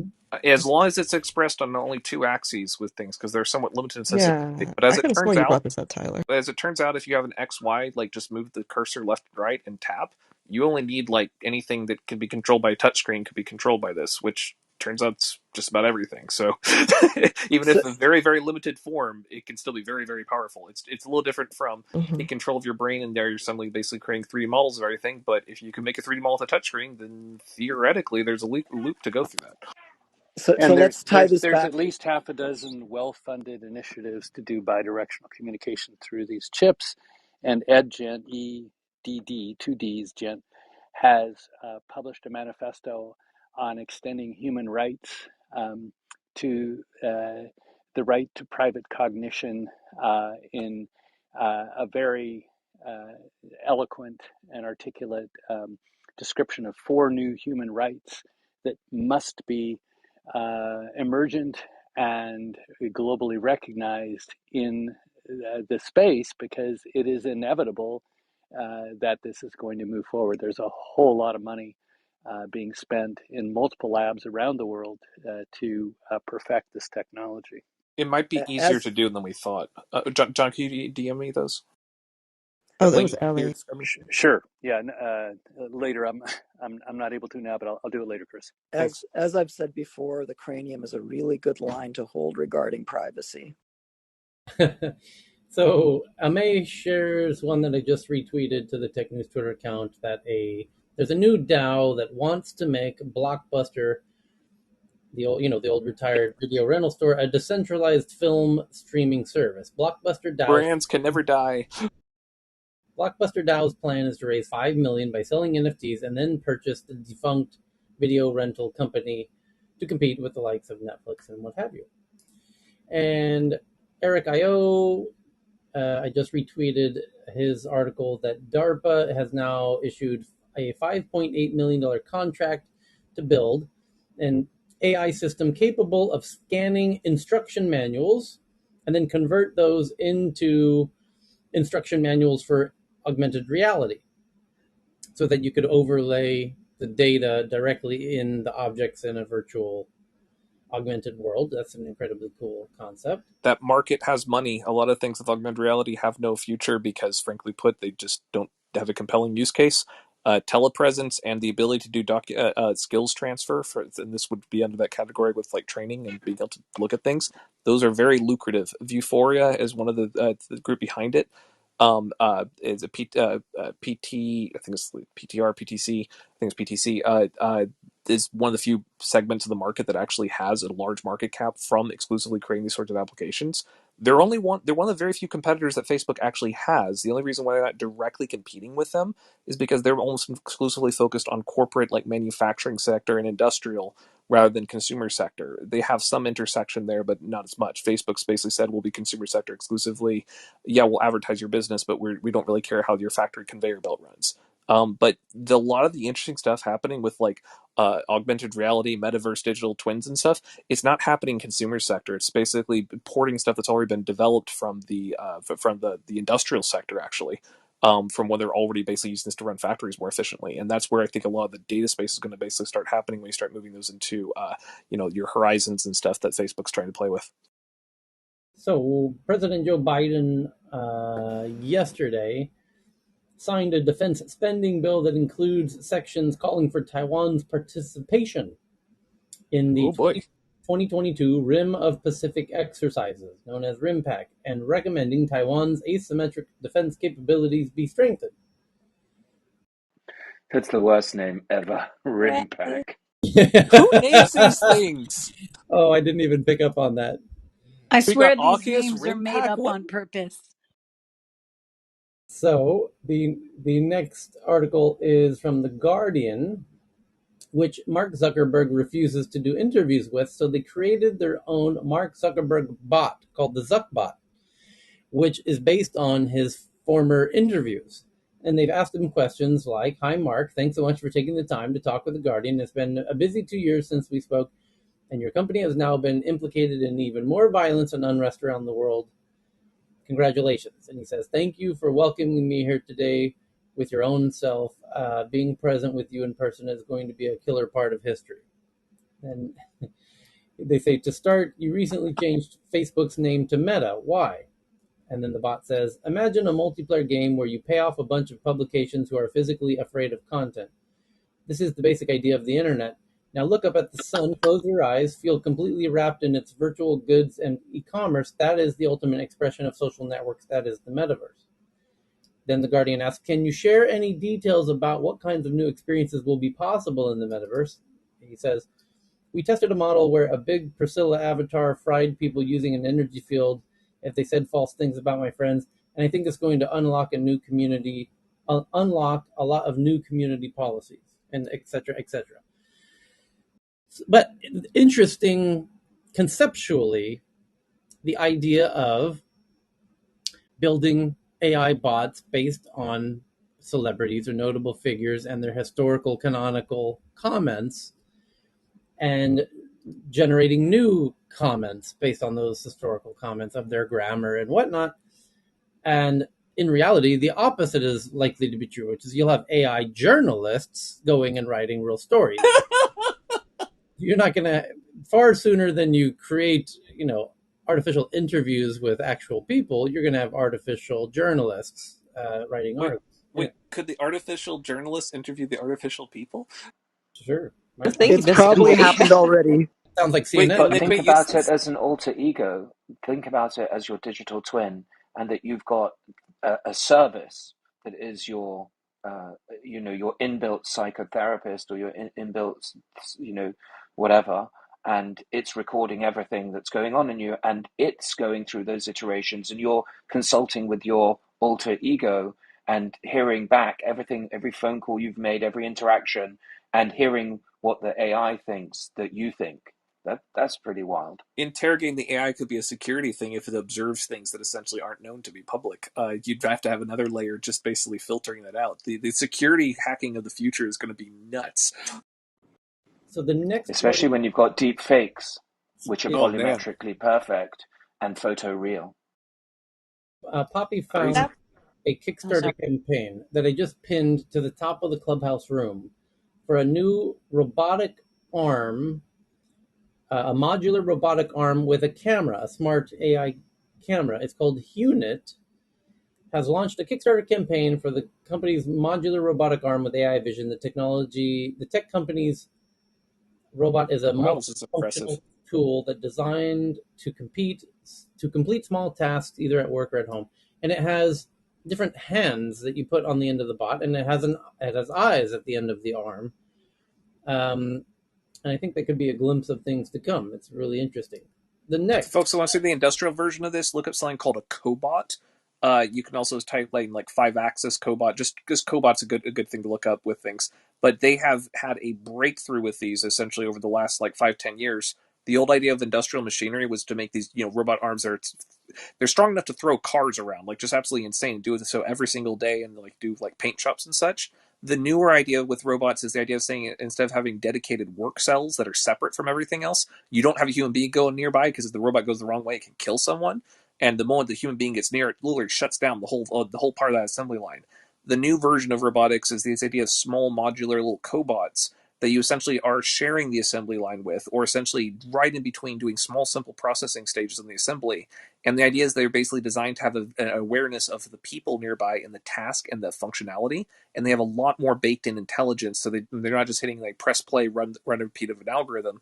The idea is that they can be reprogrammed on the fly creatively. And they have some ability to basically improvise from essentially, with variation in essentially in the task that it's doing. The reason why this is really important is that the cobot technology, being able to have that, is creating a market demand, which creates essentially a manufacturing base, which can pay for engineers to figure out all those little quirks, like can you pick up fabrics or these edge cases that are very historically challenging. And now we're starting to see essentially the consumer sectors of these, where you have enough spin-off technology, enough stabilization to manage to get the lashing of the motors, essentially be able to actually the backlash, able to have them actually have precision, be able to have compensate, the motors being able to actually be strong enough at these price points. We're now starting to see the fruits of that labor now starting to basically make their way into consumer sector. That gets really, really exciting is if this cobots, like this one is actually doing actual manufacturing stages. I'm seeing laser cuts, I'm seeing this other stuff. If they manage to ship, that's going to be great.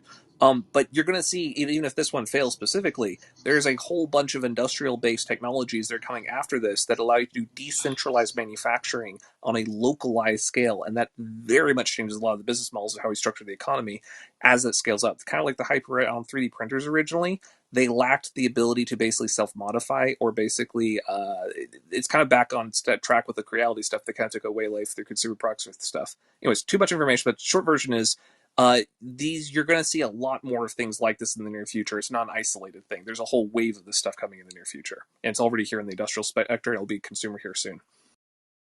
Okay, next up, just tweeted out from Poppy that new leaks about the next iPhone 14 are already out, and they're expecting a hugely improved 48 megapixel camera, followed in 2023 by a long-awaited periscopic telephoto lens, bringing enhanced optical zoom capabilities to the iPhone 15. And the next is that the Spider-Man No Way Home movie that is being pirated, downloaded on the interwebs, contains crypto mining malware. The pirated copies of Spider-Man No Way Home distributed via the torrent networks are infected with crypto mining malware. How is that physically possible if it's just a data file? Are they running executables with this? Like, the Yeah, people not doing on like streaming websites? What are they talking about? you'd have to, obviously there's an executable hidden inside of some kind of media file. It's a good Hey, question. they got $1 billion from this so far. I think the Marvel will be okay, but it's kind of interesting looking at what the architectures are for some of if they make streaming too difficult to use, that always comes back with stuff. But yeah, it's at the moment it's too convenient just to pay Netflix $10 a month for near infinite content. So the BBC is reporting that Elon Musk is being criticized all across social media in China after the Chinese space station complains to the UN, or China complains to the UN about the Chinese space station coming too close in contact with Elon's SpaceX Starlink satellites. And some are expecting the beginnings of the end for Tesla in China. That this is kind of a Keep in mind, the space station's like for China's thing, it's like one thing. SpaceX is talking about tens of thousands and thousands and thousands of these things going, oh, you got near one of our many tens of thousands of satellites. Yeah, the Chinese said they had to move to take precautions to avoid a potential collision and whatnot. The next one is from Pat, and it's a photograph of the cover of the Wall Street Journal from 8 hours ago. And on the front cover of the Wall Street Journal 8 hours ago, there's a story that says Walmart draws anger in China over the Xinjiang province and the Uyghurs. And in a story that's nearly identical to what happened exactly a week ago with Intel. And you remember we covered that in real time as it was happening. And there were some really interesting points that people seem to not be much aware of. And indeed, that's also the case this time around. I said these would be coming. Did I not make the point abundantly clear? We're going to continue to see this, where these massive U.S. companies are going to make statements against the Uyghur genocide, and that's going to cause massive backlashes in mainland China and force them to sort of cut ties with China, which they don't want to do. So why are they doing it? That's the interesting They're question. getting arm twisted right now. They're taking lots of money, and then they're saying, "We'll take this money, but only if we'll give you this money, but only if you basically go with these terms. These are parts of those terms. You get So to be used as foreign policy tools." here's the article. Walmart became the latest Western company to face scrutiny over its handling of business involving Xinjiang following the passage of the U.S. law that virtually bans all imports from the northwestern Chinese region over forced labor and human rights concerns. The retailer attracted anger on Chinese social media beginning last week after internet users shared comments that purport to show that Walmart had stopped stocking products from Xinjiang in its Chinese-based Walmart and Sam's Club stores. Some said they had canceled their Sam's Club memberships, while social media accounts run by the Communist Party-backed entities weighed in to criticize the company. The northwestern Chinese region of Xinjiang, home to millions of mostly Muslim minorities, has become a geopolitical flashpoint and an ethical dilemma for U.S. multinationals doing business in China. The Biden administration has accused the Chinese government of engaging in genocide against religious minorities in the region. There you go. But important context here, most people don't realize Walmart has a very unique situation here that a lot of companies don't. The former Secretary of State Hillary Clinton was on the board of directors for Walmart. The same thing with I think it was Marisa Mayer. Essentially, there's some things with Alibaba board seat members when they're trying to basically say, hey, e-commerce is a thing. Walmart has a very unusual situation, a lot more liability here than say Intel does to Chinese market. Intel's like, oh no, we might lose a fourth of our market and some really crucial part of our supply chain. Walmart basically might lose essentially an entire like 2 decades worth of foreign policy that they've built up essentially through using U.S. government for achieving business objectives. If you look at the history of essentially how they've done domestic labor relations, a lot of that basically had to do with we don't want to mess with it here. Let's just outsource it overseas where we basically have different policies. And that becomes a political liability when certain people, directors, try to do political office.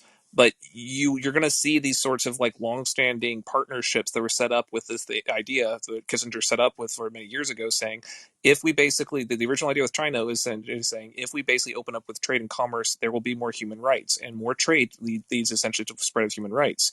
A few decades later, we're going that might not have panned out in the same way, and you're seeing a lot of those original relationships set up during that time frame. Starting to essentially, and immediately afterwards, in the immediate aftermath, starting to basically reevaluate right here with decoupling. But they're finding it's a lot harder than they thought for a lot of the components. But this is the initial outlays of that, saying, oh, not going to do this, and then the tit for tat to start stacking. Okay, a University of Washington School of Medicine has begun to enroll frontline healthcare workers in a small study testing the effects of psilocybin, aka magic mushrooms, uh, on depression and anxiety. We're looking for doctors, nurses, and providers who have clinically significant symptoms of depression and anxiety, and they're going to test psychedelic mushrooms and its ability to relieve those folks of those anxieties and whatnot. Hey Tyler, did you tweet that one out? Is that one on Tech News? I will make sure that I do that right now for you again. Here it comes. Copy. Tyler, Trying that's subjects now. Yep. Tyler. We touched on this a few months ago as well. How like the United States and North America is now starting to see the value of like psilocybin and mycelin in terms of therapy, and you're starting to see that there are companies and organizations that are now saying, oh, this might be something interesting, because obviously Amsterdam, specifically in Europe and Holland, has always been pretty cutting edge with that. But it's interesting to see that now it's coming forward more and is going to, I think it's going to become more mainstream. I think it's definitely going to be something that'll pop up for 22, 23 as this pandemic rears its sort of continued experience. And I think people are looking for that healing, and that healing is going to come from different modalities. And one of them, in order to get to that many people, it will have to be something that will be able to be instant or quick, or at least manageable, that isn't going to be pharmaceutical. Okay. Psychedelics and mushrooms, the original metaverse, isn't it? Pew pew pew. Exactly, Oh, man, oh right wow, there. that's the comment of the day, Robert. That was That's brilliant. going to be dope for sure. And Yeah, if you ayahuasca, haven't the read next level. How to Change Your Mind by Michael Pollan, it's a really good primer on this topic. So Thanks. Alex Garza found this one from the New York Times that Tesla agrees to stop letting drivers play video games in their moving cars. A federal regulator said the electric vehicle maker Tesla agreed to disable the feature after an investigation was opened. And this year's top 10 most devastating climate disasters have cost the world a lot of money. The question is, how much? And that's a fantastic opportunity to play our favorite show, Tech News Jeopardy. So, hold on, let me restart the clock. Here we go. Messi's not here, so everyone has a chance. Uh, the top 10 devastating climate disasters of 2021 cost the world how much money? 200 billion. 178 billion. Yeah. 2 trillion. That's a lot of money. Oh, Messi is here. Messi. That's Yeah, here. we're Wait, listening. Messi's here. She's gonna get it. Oh no, I'm just gonna have a wild guess. I would say 200 billion. I would say 700. If we're talking about around the world, I think the U.S. would probably be more than that, though. But yeah, Robert, you I'm 700. gonna say 701. No. Robert, you said 178 billion. Yes. It's 170. Well done, sir. You got yourself. Really? That's so low. Wow, good Well, Wow, job. that's exactly. Wow. precise. Bullseye. Oh, Bullseye. good for It's you. pretty awesome. If Yeah, Messi was very close. Hey, Messi was hey, actually very close with 200 as usual. So, hey, Eddie, Tyler. yes. A random little update that's come from the US with regards to something that's been weaving and talking about for a while now, especially with the comments around crypto and inflation, etc. I just heard from a friend that they're saying that the grocery store prices are going to go up 20% in 2022. Hmm. To look out for the supermarket prices and like for food and just basic needs, that it's going to increase by 20%. Yeah. Well, you can And follow the crops. It's I mean, wheat, rice, and those have been up pretty high. I mean, you got wheat up, wow, high double digits this year. But a lot of this will rebound because farmers tend to plant more as the prices go up, and then things will level set. So but we'll But see it level that's set. this Robert. That's if the climate is reliable, right? exactly. Largely. So Yeah, I'm but trying you to got state. other places. I mean, the thing about climate change is it does impact certain places, but it doesn't. It opens up other opportunities other places too. So But it's there's skewing in negatives one up. direction. yeah, but it could also be a combination of a lot of things, right? This year has been many things going wrong, the supply chain disruptions, not only just the farmers being, impacted so much by climate change Exactly. and other things. So it's a lot of things coming together. I think that's causing too So, much havoc. check And this. this is a key point because this is going to be the narrative in the midterm elections in 2022 that inflation is destroying our economy and it's all the Democrats' fault when in fact it's number one climate and number two disruptions due to the pandemic. If you want to know where food prices are going to go, look at the futures, commodity futures, particularly soybeans, because soybeans is used in a lot of things, and that will give you some indication what the future might look like. I'd look at soybeans, I'd look at pork bellies and things like that, but soybeans in particular. You'd also have to be following the gene mutations because that is going to, that if you shut down um, or lock down or even warn people, you get a massive slowdown at the same time. So that's the big thing that's different this time than any other time. So you Just so in the state of Washington, due to the remember the heat, I'm here under a bunch of snow this week, and it's like gets down to the 18 degrees, something kind of nutty. But if y'all can remember the heat wave that rolled through the Pacific Northwest, that knocked the apple. Washington's well known for its apples. Knocked its apple harvest with a pretty good. I forget if it was 5 or 10%. And so that money's not coming back, Robert. I understand what you're saying about, generally there are some other opportunities, but ramping up, farming and in a whole new kind of geography and stuff like that. And I agree with your point to a point, right? It's just we've got some major disruption that's going to continue to spiral over time.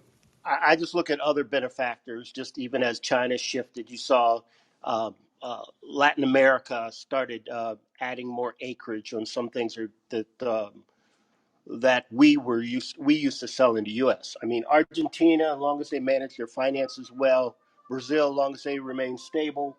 There's different places to offset other places in the world on Critical certain major point. crops. Critical point, though, if that's driving deforestation and climate is driving these shifts, where is that leading us? That is true, Hmm. but I'm just talking about crops and money right now. But I agree with you, Eli. Okay, speaking of crops and my weekly rant reminding everyone to take control of their own water, food, and energy, some very interesting person who happens to be the king of the metaverse, Mr. Mark Zuckerberg, has just spent another $20 million purchasing a reservoir of millions of gallons of water that leads to his farm. So Pretty much. while everyone's building their nice virtual metaverse, Mr. Mark Zuckerberg, the king of the metaverse, is investing in a reservoir of water that goes to his actual farm. Just I food have for a question about that. no What pun. state does he live in? I thought that was illegal. It's in Hawaii. Hawaii, He's Hawaii. in Oh, Hawaii. He's on okay. Kauai, L.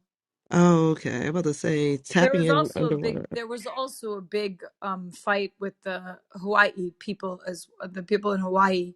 They were really frustrated when that happened because he purchased quite a big plot of land, and when they moved in, they really were really rambunctious to the locals, and they really were angry about it.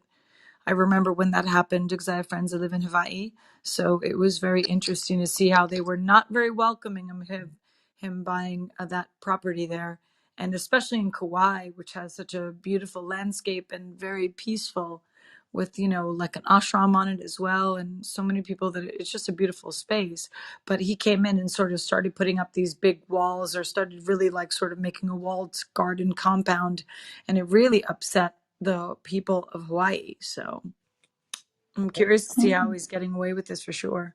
By the way, Quick To side me, note. he owns a place in Hawaii. I doubt his legal residence is there because Washington State has no income tax and Hawaii has a big income tax, and I doubt he's paying Hawaii income tax. He's going to claim a Washington State residency. Good to point. me Quick is side that note. I think why we I think we need to have as a society a holistic solution for globally. These billionaires having space race and spending billions of dollars. They should put some of the resources in trying to solve these are global challenges. Exactly. How we can come up with that instead. Yeah. There is nowhere anyone could be safe. Human beings, when they are pushed into, not meeting their basic needs, they will come. Look at what's happening, Africans Correct. and others trying to cross the Mediterranean, and even every time they see the capsizing boats and people dying, and they still go because they think that they're gonna find something better.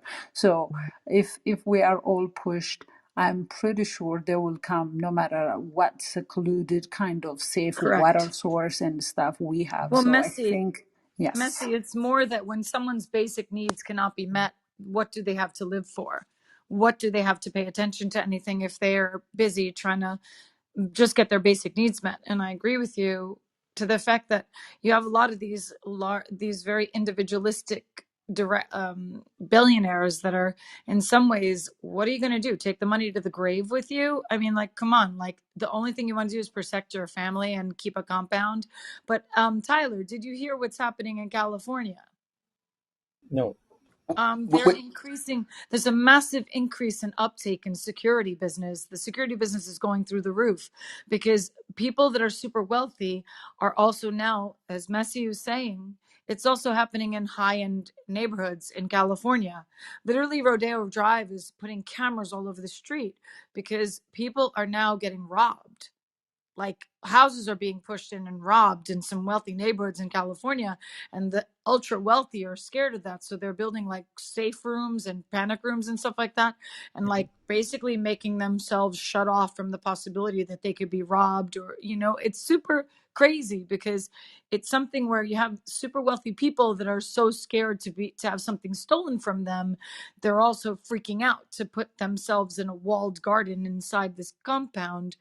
And as Messi said, and I agree with her 100%, if people don't look to making it a comprehensive, holistic solution, it'll just be a divide between those that have and those that don't have, and that the ones that don't have are not going to really care whether or not they do something illegal or dangerous, because they have nothing to live if everything's being if they're being put against the wall. So I mean, Well, I think this is where it makes it very tricky. Yeah, I, speaking of you know, I, California, just correct I live something here I said. in California, and I don't blame them. Sadly, we have a very envious society. Once was a time you could be poor and be fine and not have the envy for somebody else. But this smash and grab at a number of our uh, jewelers and high end locations, and then following people home and attacking them in their own driver's lot, I don't blame them for putting up the cameras. We need AI to be able to work quicker to be able to track some of these people and maybe do a little minority report and catch some of them before they actually do some of these crimes. But Uh, it's gotten pretty bad. It's pretty ugly.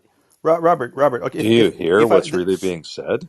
I was about to hang on. say, go ahead, Go ahead, Taylor, Al. I'm before sorry. No, no, go I was ahead, gonna say Al. I'm because sorry. this is my area with the cameras and stuff. So minority, they attempted to do something like in Tyler, you guys actually reported on it earlier this year about the uh I guess it was supposed to be like the neighborhood watch, but they were armed. It was, and they were trying to do something with a minority report. You don't want to get into that whole labeling situation where because someone comes because minority report, remember from the movie, because someone has certain mental health issues or someone comes from a certain type of background or someone has done this, you are already predetermining that they are going to commit this crime.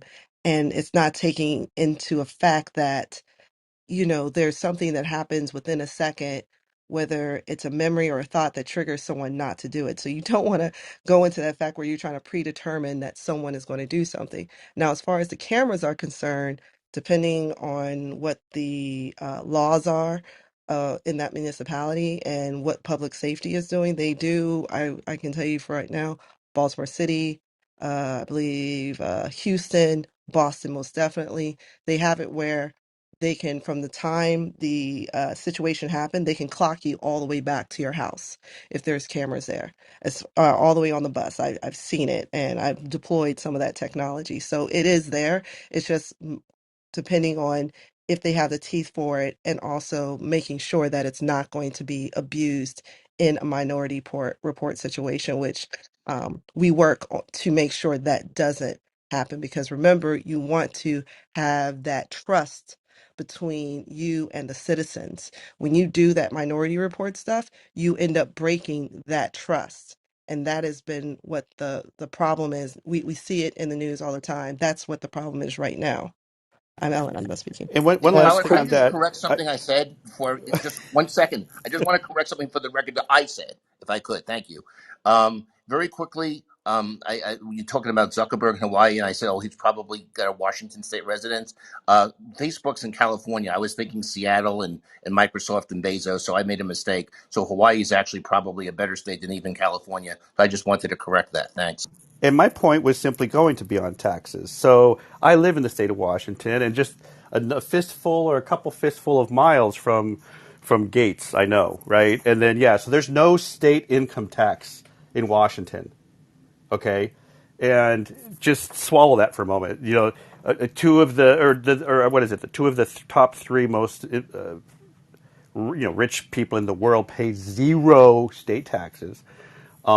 And the other thing I was going to put on here is, we're talking about. I thought it was climate, because I thought it was climate, but then it turned into income divide, and I just wanted to kind of remind, at least on the first part, that the Build Back Better did not have any kind of a funding mechanism. All of that wealth tax discussion just got squeezed out. So yeah, that's something that I don't think is really a part of the news as Well, much as it David, should that's be. not true. It had a funding mechanism. It may not have been the taxes that you wanted, but it had a funding mechanism. It didn't have zero revenue in it. Okay. Yeah, So yeah, but that's a whole other room to talk about the equity of the I know, but funding you brought it up. mechanisms. That's why I Yeah, don't. that's a good point. No, good point. Good point. And then Support. Robert, and then last point was Robert. Man, crime is, dude. Crime. Ugh. I mean, I understand, but that is a symptom of the underlying problem. I would just say let's focus on addressing the problems before we really start to slide much more off of this cliff. And supporting point, it was desperation, in part, partly but not completely driven by climate, that drove the Syrian uprising and the Arab Spring as a whole. Corruption was also part of that, stressors, especially economic and food security stressors, were key. Can I speak up here for a second? Yep. Um, I wonder if, and this is, Tina and all of her, you know, positivity, hoping that someday we can come to some conclusion here. First of all, David, I love you. I swear to God, you made me laugh so hard just now. Um, I wonder if we stop treating the symptoms and really look at trying, and this is not, us on this stage, but us as a society, everybody who's alive today, just look at, like, stop and stop trying to fix the things that are happening now, but look at, yes, now, but 5 years, 10 years, 20 years in the future. And I know that everyone every now and then comes up with an idea, but the truth of the matter is that we wouldn't have these problems today if we hadn't fucked up the past and really just fixed education. Look at how were we not going to continue to have these problems and the escalation of the problems we have today. I know this is pie in the sky, positivity, and it's all going to be better, and can't be all this bad, but because it is this bad, it's awful. And if society continues to degrade as it is, because it's not getting any better, this pandemic is getting worse. And I mean, I think I joked on Twitter yesterday, like, hey, is Mars ready, because I want to get off. But the truth of the matter is that Brilliant. we have to thanks, Amy, we have to start treating the disease. And the disease is that we haven't given ourselves the proper systems. We haven't put into place the best way to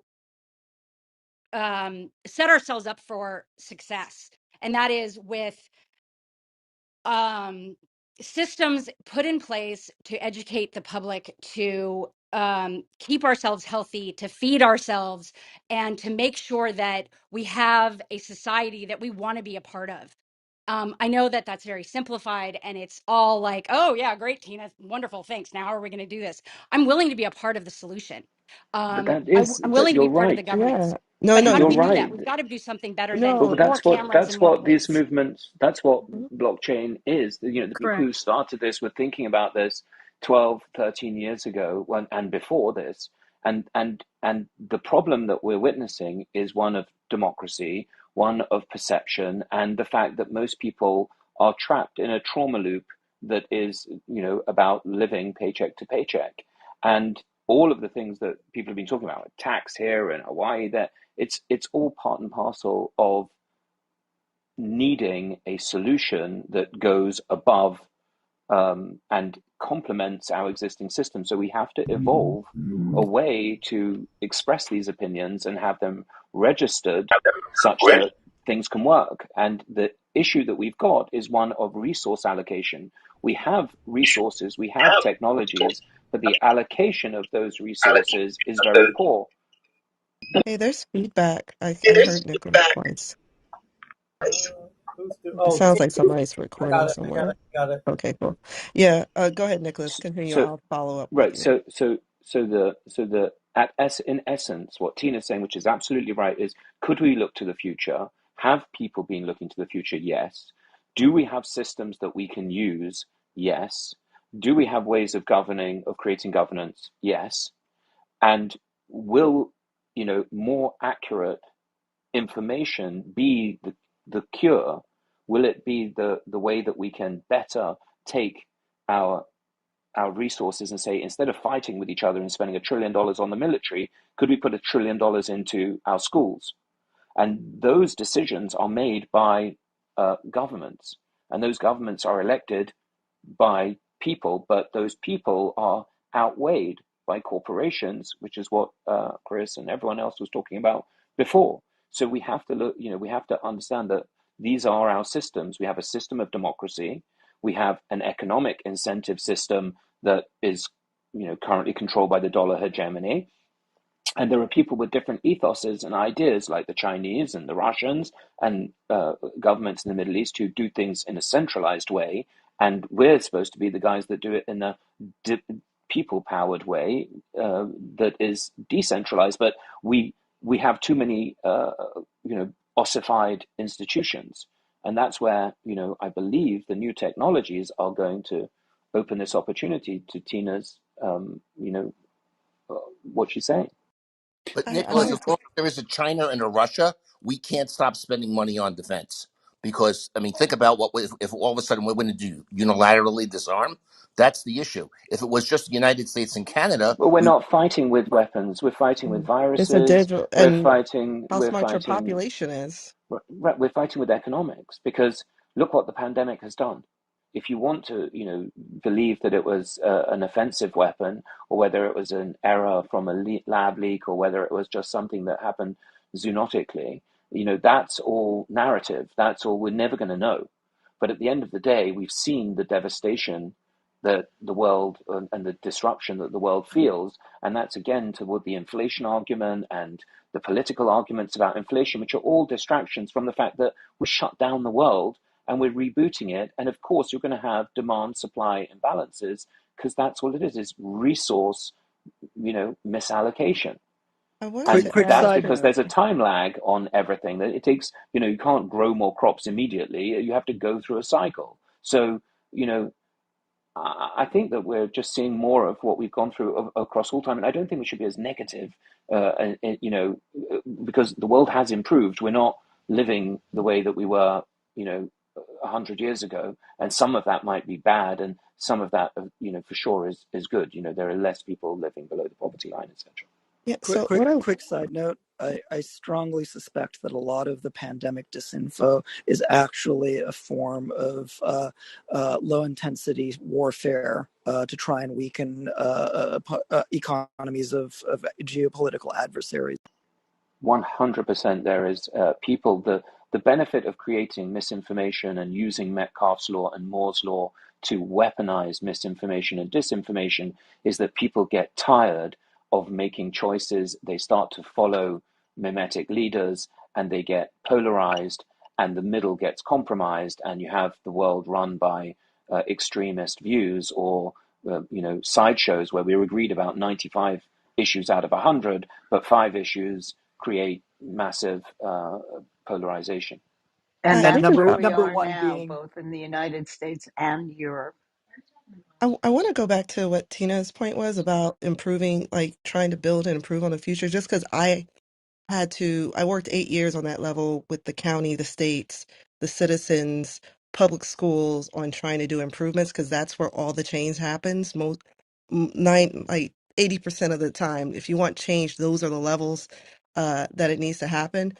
And we can, I mean, there's so many different places doing so many different things, but the issue is people are the issue. We have the resources, we do have the means. It's just some people willfully won't take the medicine, like for instance when Michelle Obama instituted the healthy lunch thing across all the schools.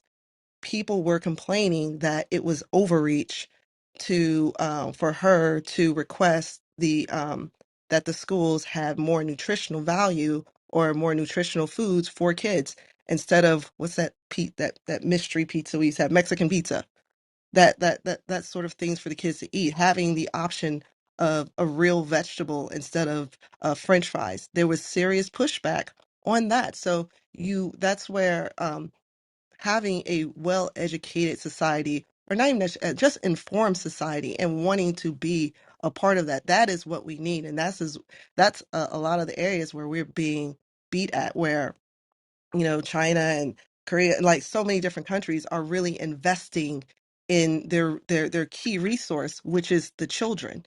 And we don't do enough of that. We are, overly excited about the basketball player, the YouTuber, and this, instead of really championing, some of, those kids who just have different creativity things. So, it's a bigger it's a several different approaches we have to take, and just having to work in it. And literally everything I've had to implement, the biggest problem were the uninformed people. And then no matter how much information you give them and how much you tell them like the benefits, they will still say no because they will cut off their noses to spite their faces. That's El, how but it there's is. but And El, there, There is also a structural, a structural challenge.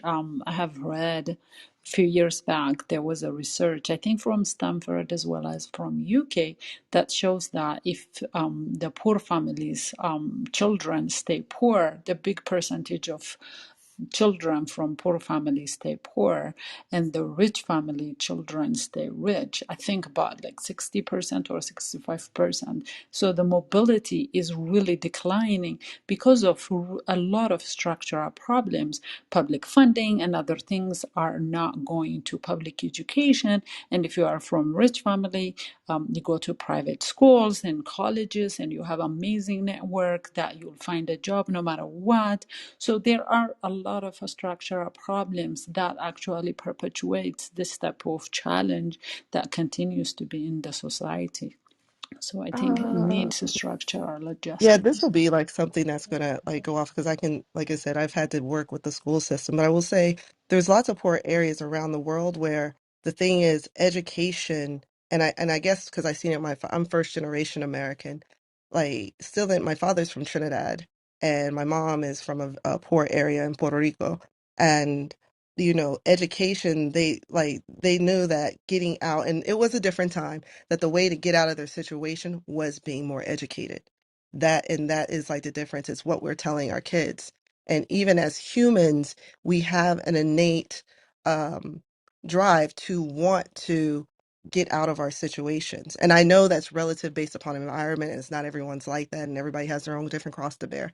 But I think here, if we keep only thinking about the US experience and how people are here, then of course we will come up with these, all these other systematic issues that are causing things. But I can tell you now that just being a product, a child of that, I've seen where, they drive education overseas as the means to get out of your situation. And I don't think we do enough of that here about, even with the teachers, with adults, with anything. We don't do enough with saying to just to tell them like to get out of your situation, you need to be educated. You don't have to go to college, but you need to be educated in some way, you It, know. it yeah, goes it goes I'd deeper like to than add that that.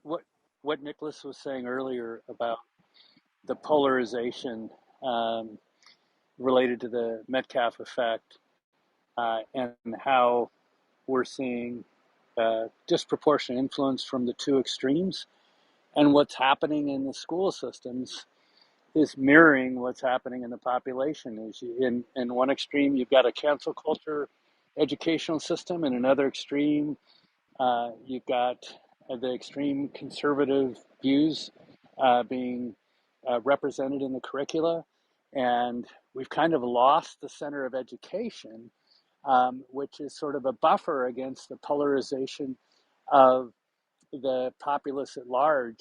And uh, we really need to be thoughtful about how we can restore a more centrist curriculum across all geographies, across all demographics, across all belief systems. And that sounds pretty ambitious, but we used to have that. We used to have a much more centrist educational system in this country, and we're losing it by the day.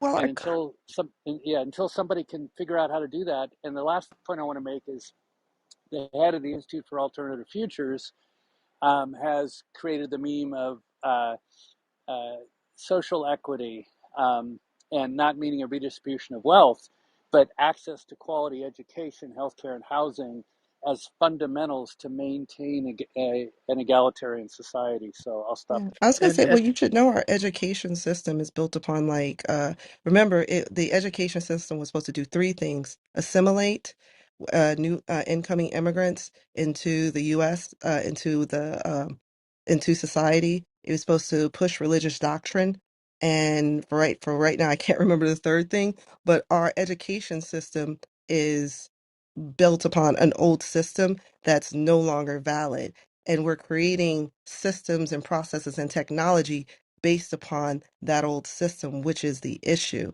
instead of and I'm talking about just the public education, not even the private, because I actually pulled my son out of public school because I saw that he was not getting the education, especially for boys. He was not getting that adequate education that he needed, so I put him in Friends school.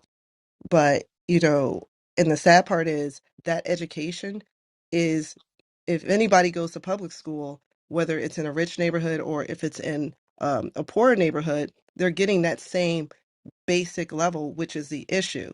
So you end up with more of the same because those people with money can send their kids away to a private school or get them granted. But if you're getting that public school education, that's the issue.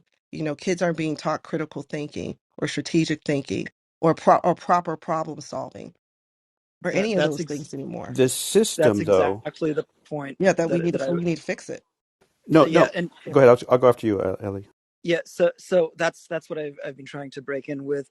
At the core of all of this, it's is critical reasoning, because without it, individually you get pwned. Without it, any kind of democratic government gets pwned, and politicians have been neglecting it because it's a, it's not what gets them elected, and b, it probably makes it easier for them to get elected when people don't have great critical reasoning skills. But it turns out that this is going to be a core pivot of how things are going to turn out for all of the things that we care about in our society. It's just this, if I may, we talk about education for so many different reasons and for all the right reasons. But if I might just take a little hop back, it's about it's about empowerment, where education is a part of that, right? And it's if you do take a step back, you've got what percentage of even high school graduates go to college, right? So there's been a very successful. David, are you going to say it? So I've chimed in on this with regards to a generation and a half of Reaganomics with complicit Democrats. I think I've spoken to that kind of context. When the unions were part of the enablement of the quote unquote American dream. And that you can go back to Henry Ford, we talk about free markets. Henry Ford was smart enough, and bless the guy for saying, "Hey, I need to pay my employees enough to buy my product." That was market creation with the idea that you're actually paying your employees enough, and then that's what helped catalyze, among other things, the creation of unions and a multi-stakeholder kind of society. That's all gone. Okay, the education is a microcosm, but it's not. That's only one part of the empowerment pipeline. Once people get out of high school, most of them don't go to college. So back in the day, there were trades that you would go to, right? And there were manufacturing jobs and all of these things. So we've got a massive systemic problem that we're not solving. We're not And, solving it, and that's why when I I mean, bring up the point, Ken, about independent. taxing and wealth taxes, and we have Elon Musk joking, to Bernie about I thought you were dead, and like he just pays capital gains. We got a whole tax game. It's not a tax system; it's a tax game. And let's talk about a few of the welfare handouts. Home ownership, right? I mean, yes, I said it because if you want to just, if you want to, think about how many renters. What are we leaving for this next generation? How many of them are just renting? And Yeah, and so, anyways, I'm Brody, David. Hey, I'm David, done why don't we do speaking. a separate room on that so Tyler Yeah. can get back in? Can I Thank you. just add a quick comment, please? When it comes to education and healthcare, um, so it goes back to the society and what they're demanding from their government. There was a room a few weeks ago in a clubhouse, and the title of room was, "If is the healthcare privilege or human rights?" So, and I sat in that room painfully listening to the people, and the concept of the healthcare still in the United States, some people believe it's a privilege, which is, I mean, a part of growth in any country is a healthy society. So when it comes to education and people and a society and their demand of the government, we have a long way to go. And it was really for me, when working in healthcare in the past 20 years in the United States, it was an eye opening to see people perspective regarding the healthcare and their access to the healthcare, and they're questioning if it's still in 21st century, if it's a privilege or it's a right. That's one thing. And when it comes to the education, um, Ali, you and I, we almost live in the same neighborhood, and it's a neighborhood. Actually, the education in a public school is just much higher than any other place. It's not in just in Maryland compared to the other state. If you go and you compare, you will see in different websites. And I agree with you, but why I have to take my kid to the private school, and why the education, as a taxpayer, I pay a high tax in the neighborhood that I live.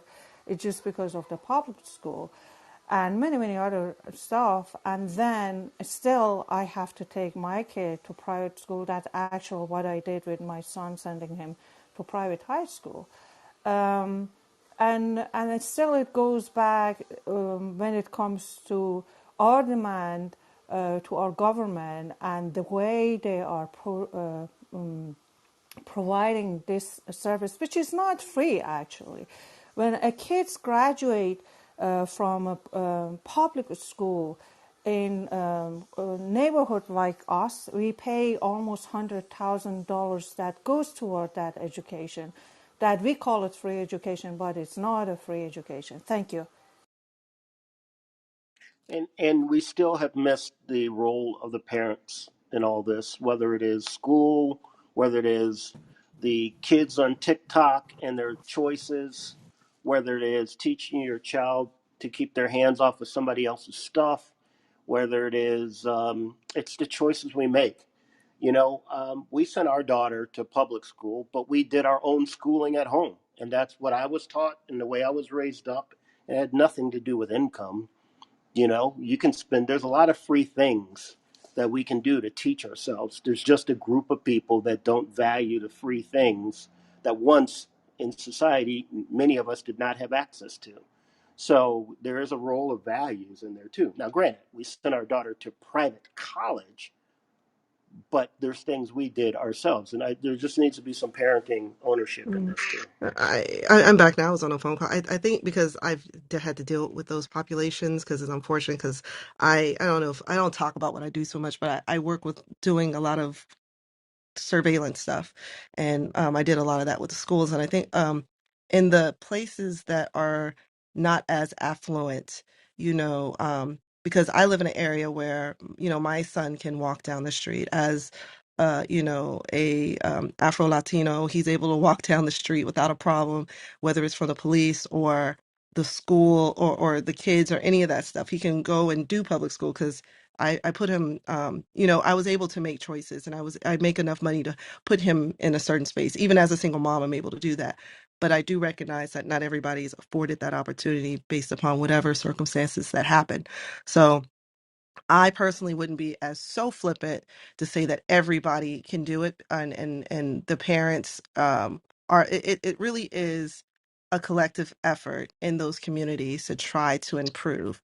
We don't do that whole, it takes a village to raise a child or a neighborhood to raise a child anymore, and looking out for each other and that being, the fabric of that community. It just doesn't happen. There's a disconnect with the teachers, the parents, the SROs, and things like. And these kids a lot of them in these areas have already been criminalized. Not saying that there aren't any, and I'm just going to say this: there aren't any badass kids out there, because some of them are just bad. But a huge majority of them are just trying to get by, and they're getting looped in with those 20%. 80% I will say are good, and 20% are just bad. And it's because we're so hyper focused on the 20%, they get wrapped into it, and that is the problem. So we have to find a better way to engage our kids, improve the school system, and re-energize teachers, and also make parents accountable and also part of the solution, and stop treating schools and teachers as babysitters, which is also a huge issue too. You know, we can't All of have these everything our way. all of these things that I think everyone's referring to, and I think you make the point very eloquently, are about resource allocations and how one is going to make those decisions and how democracy affects them. But one of the things that I think was brought up earlier was, as part of the polarization effect, is that we used to have ideas that were the idea of separating church and state from the perspective of the state was, and from the framers, was that the church would be the place where people could avoid politics and could agree, that there was something more, and that was, the basis of community. But as religion has dimmed, so has community. And I think one of the things that we really need to focus on is how do we create community within our societies, and how do we not become alienated from democracy, which is the evolution of family and tribe and community, etc. And I think the solutions are there for us to use. The question is, are we going to realize that it's up to us? Stop hyper focusing on our differences and realize that we all have more similar structures than not. The issue with a lot of the people who vote and that vote against their best interests is that they don't realize they're in the same bucket as everyone else. Those people that they have a disdain for, they don't realize that they are those people. And the issue is power and money, and not that somebody is of a different skin color, someone is of a different ethnic background or nationality. Everybody, we're all crabs in a barrel, and everyone needs to stop pulling themselves down. Exactly. They I'd need to love to offer, unite in order to be um, successful. okay, to make a comment from Spaces. Yeah, go, Katie. I'd love to offer the economic I don't want to renegade trample over thinker out of my mic. England, Is there airtime on Kate this? Raworth's donut economics. Is there feedback? Can you hear me? Because I'll go off. Yeah, no, you're fine. Go ahead. Perfect, perfect. So just on the macro level of what makes the world go round, economics, money, and money being predicated on growth, endless growth, GDP growth. Wall Street looks for growth signals. So what I love about this concept of the donut economy is it shifts world thinking towards an Earth systems perspective. At what point is the Earth's resources saturated? And how can we come into an equilibrium of humans having satisfactory living standards? And that's educational, it's in health, it's in wellness. It's a fascinating look, and I just put that out there because this audience would probably really be interested in understanding how radically different that is. And a few countries are looking at that. They happen to be female led. That's New Zealand, it's Iceland. But really, at what stage can this world still continue to go for full throttle growth at all means? I think the issue is if we're focusing so much on growth and not trying to stabilize that, it eventually you're going to grow to the point where it's not sustainable. And the problem is we're currently we're riding we have a car and we're riding on a donut, two donuts, and we can only go but so Right, and far on that's those the basis donuts. of that concept of this Yeah. new economic world perspective. And if that could gain some credence, it could be very interesting. That's a really interesting statement. That what was the woman's name on Spaces? What was? I'm Katie. Hey, Katie, you had a really interesting perspective, and so did Elle. And it's also interesting to see that here in Holland, they're actually looking at that economic model, because they're seeing the sustainability issue. So here in Amsterdam or Netherlands, they're definitely looking at like those elements that can help drive the community forward by changing the way the economy works. So circular economy, donut, whatever you want to kind of call it. But they're seeing the value of that even more so now post pandemic. And they're taking the steps, but to Elle's point from before, it's definitely people being able to sort of see the value in taking the steps. But if we have a societal competitive thread that we have to sort of like claw our way out, and the person that claws their way out to the top is the one who wins, but then by pushing all the others down, it's not going to work. We'll pretty much extinct ourselves as human beings. That's just my point of view. The question is, how big's the donut? Correct. It can be made bigger by better use of appropriate technology to reduce the ecological footprint that it takes to sustain a person. Exactly. The allocation of resources is the challenge, and the information to do that effectively is the opportunity. I think also too, we're grabbing at so many different things too, instead of, I mean, granted, we do need to look at it from like a 50,000 or 100,000 foot view, but then, because right now, remember, we're talking about education and how to improve the people who are impacted by that. But then we go into resources and all this other things. And when you're talking to some of these people out here, literally the only thing they want to hear is what's in it for me. And that's what because I end up having to talk to them and to sell them on the initiatives that we're doing, or at least that was my forte 8 years for 8 years. Well, And huh? how would you go about? How do you? I'm trying to imagine having taught in LA Unified School District in the inner city schools, how to get parents who don't value education to start valuing it, or how do you make the changes of improving education that benefits homes Well, of parents who don't value it? I bring it. I start from like the because I'm coming from the technology standpoint, and I've always had to roll out. Mostly, I worked with public safety, but then I had other projects with them. And how I end up talking to the parents. Usually, there's like a coalition of parents, and we actually broadcast all of our conversations. And we actually have a way to pull in the questions, but we ensure that they are a part of the conversation everywhere. And I always take it from the standpoint of what's in it for them now. Because we live in an instant gratification culture, and it's not just the children, it's the parents. They want to know now how their kids are going to be impacted, even in the city. And you have to tell them what the benefits are. And we have to make sure that we cash in, we deliver on those benefits instead of, giving them a bunch of IOUs.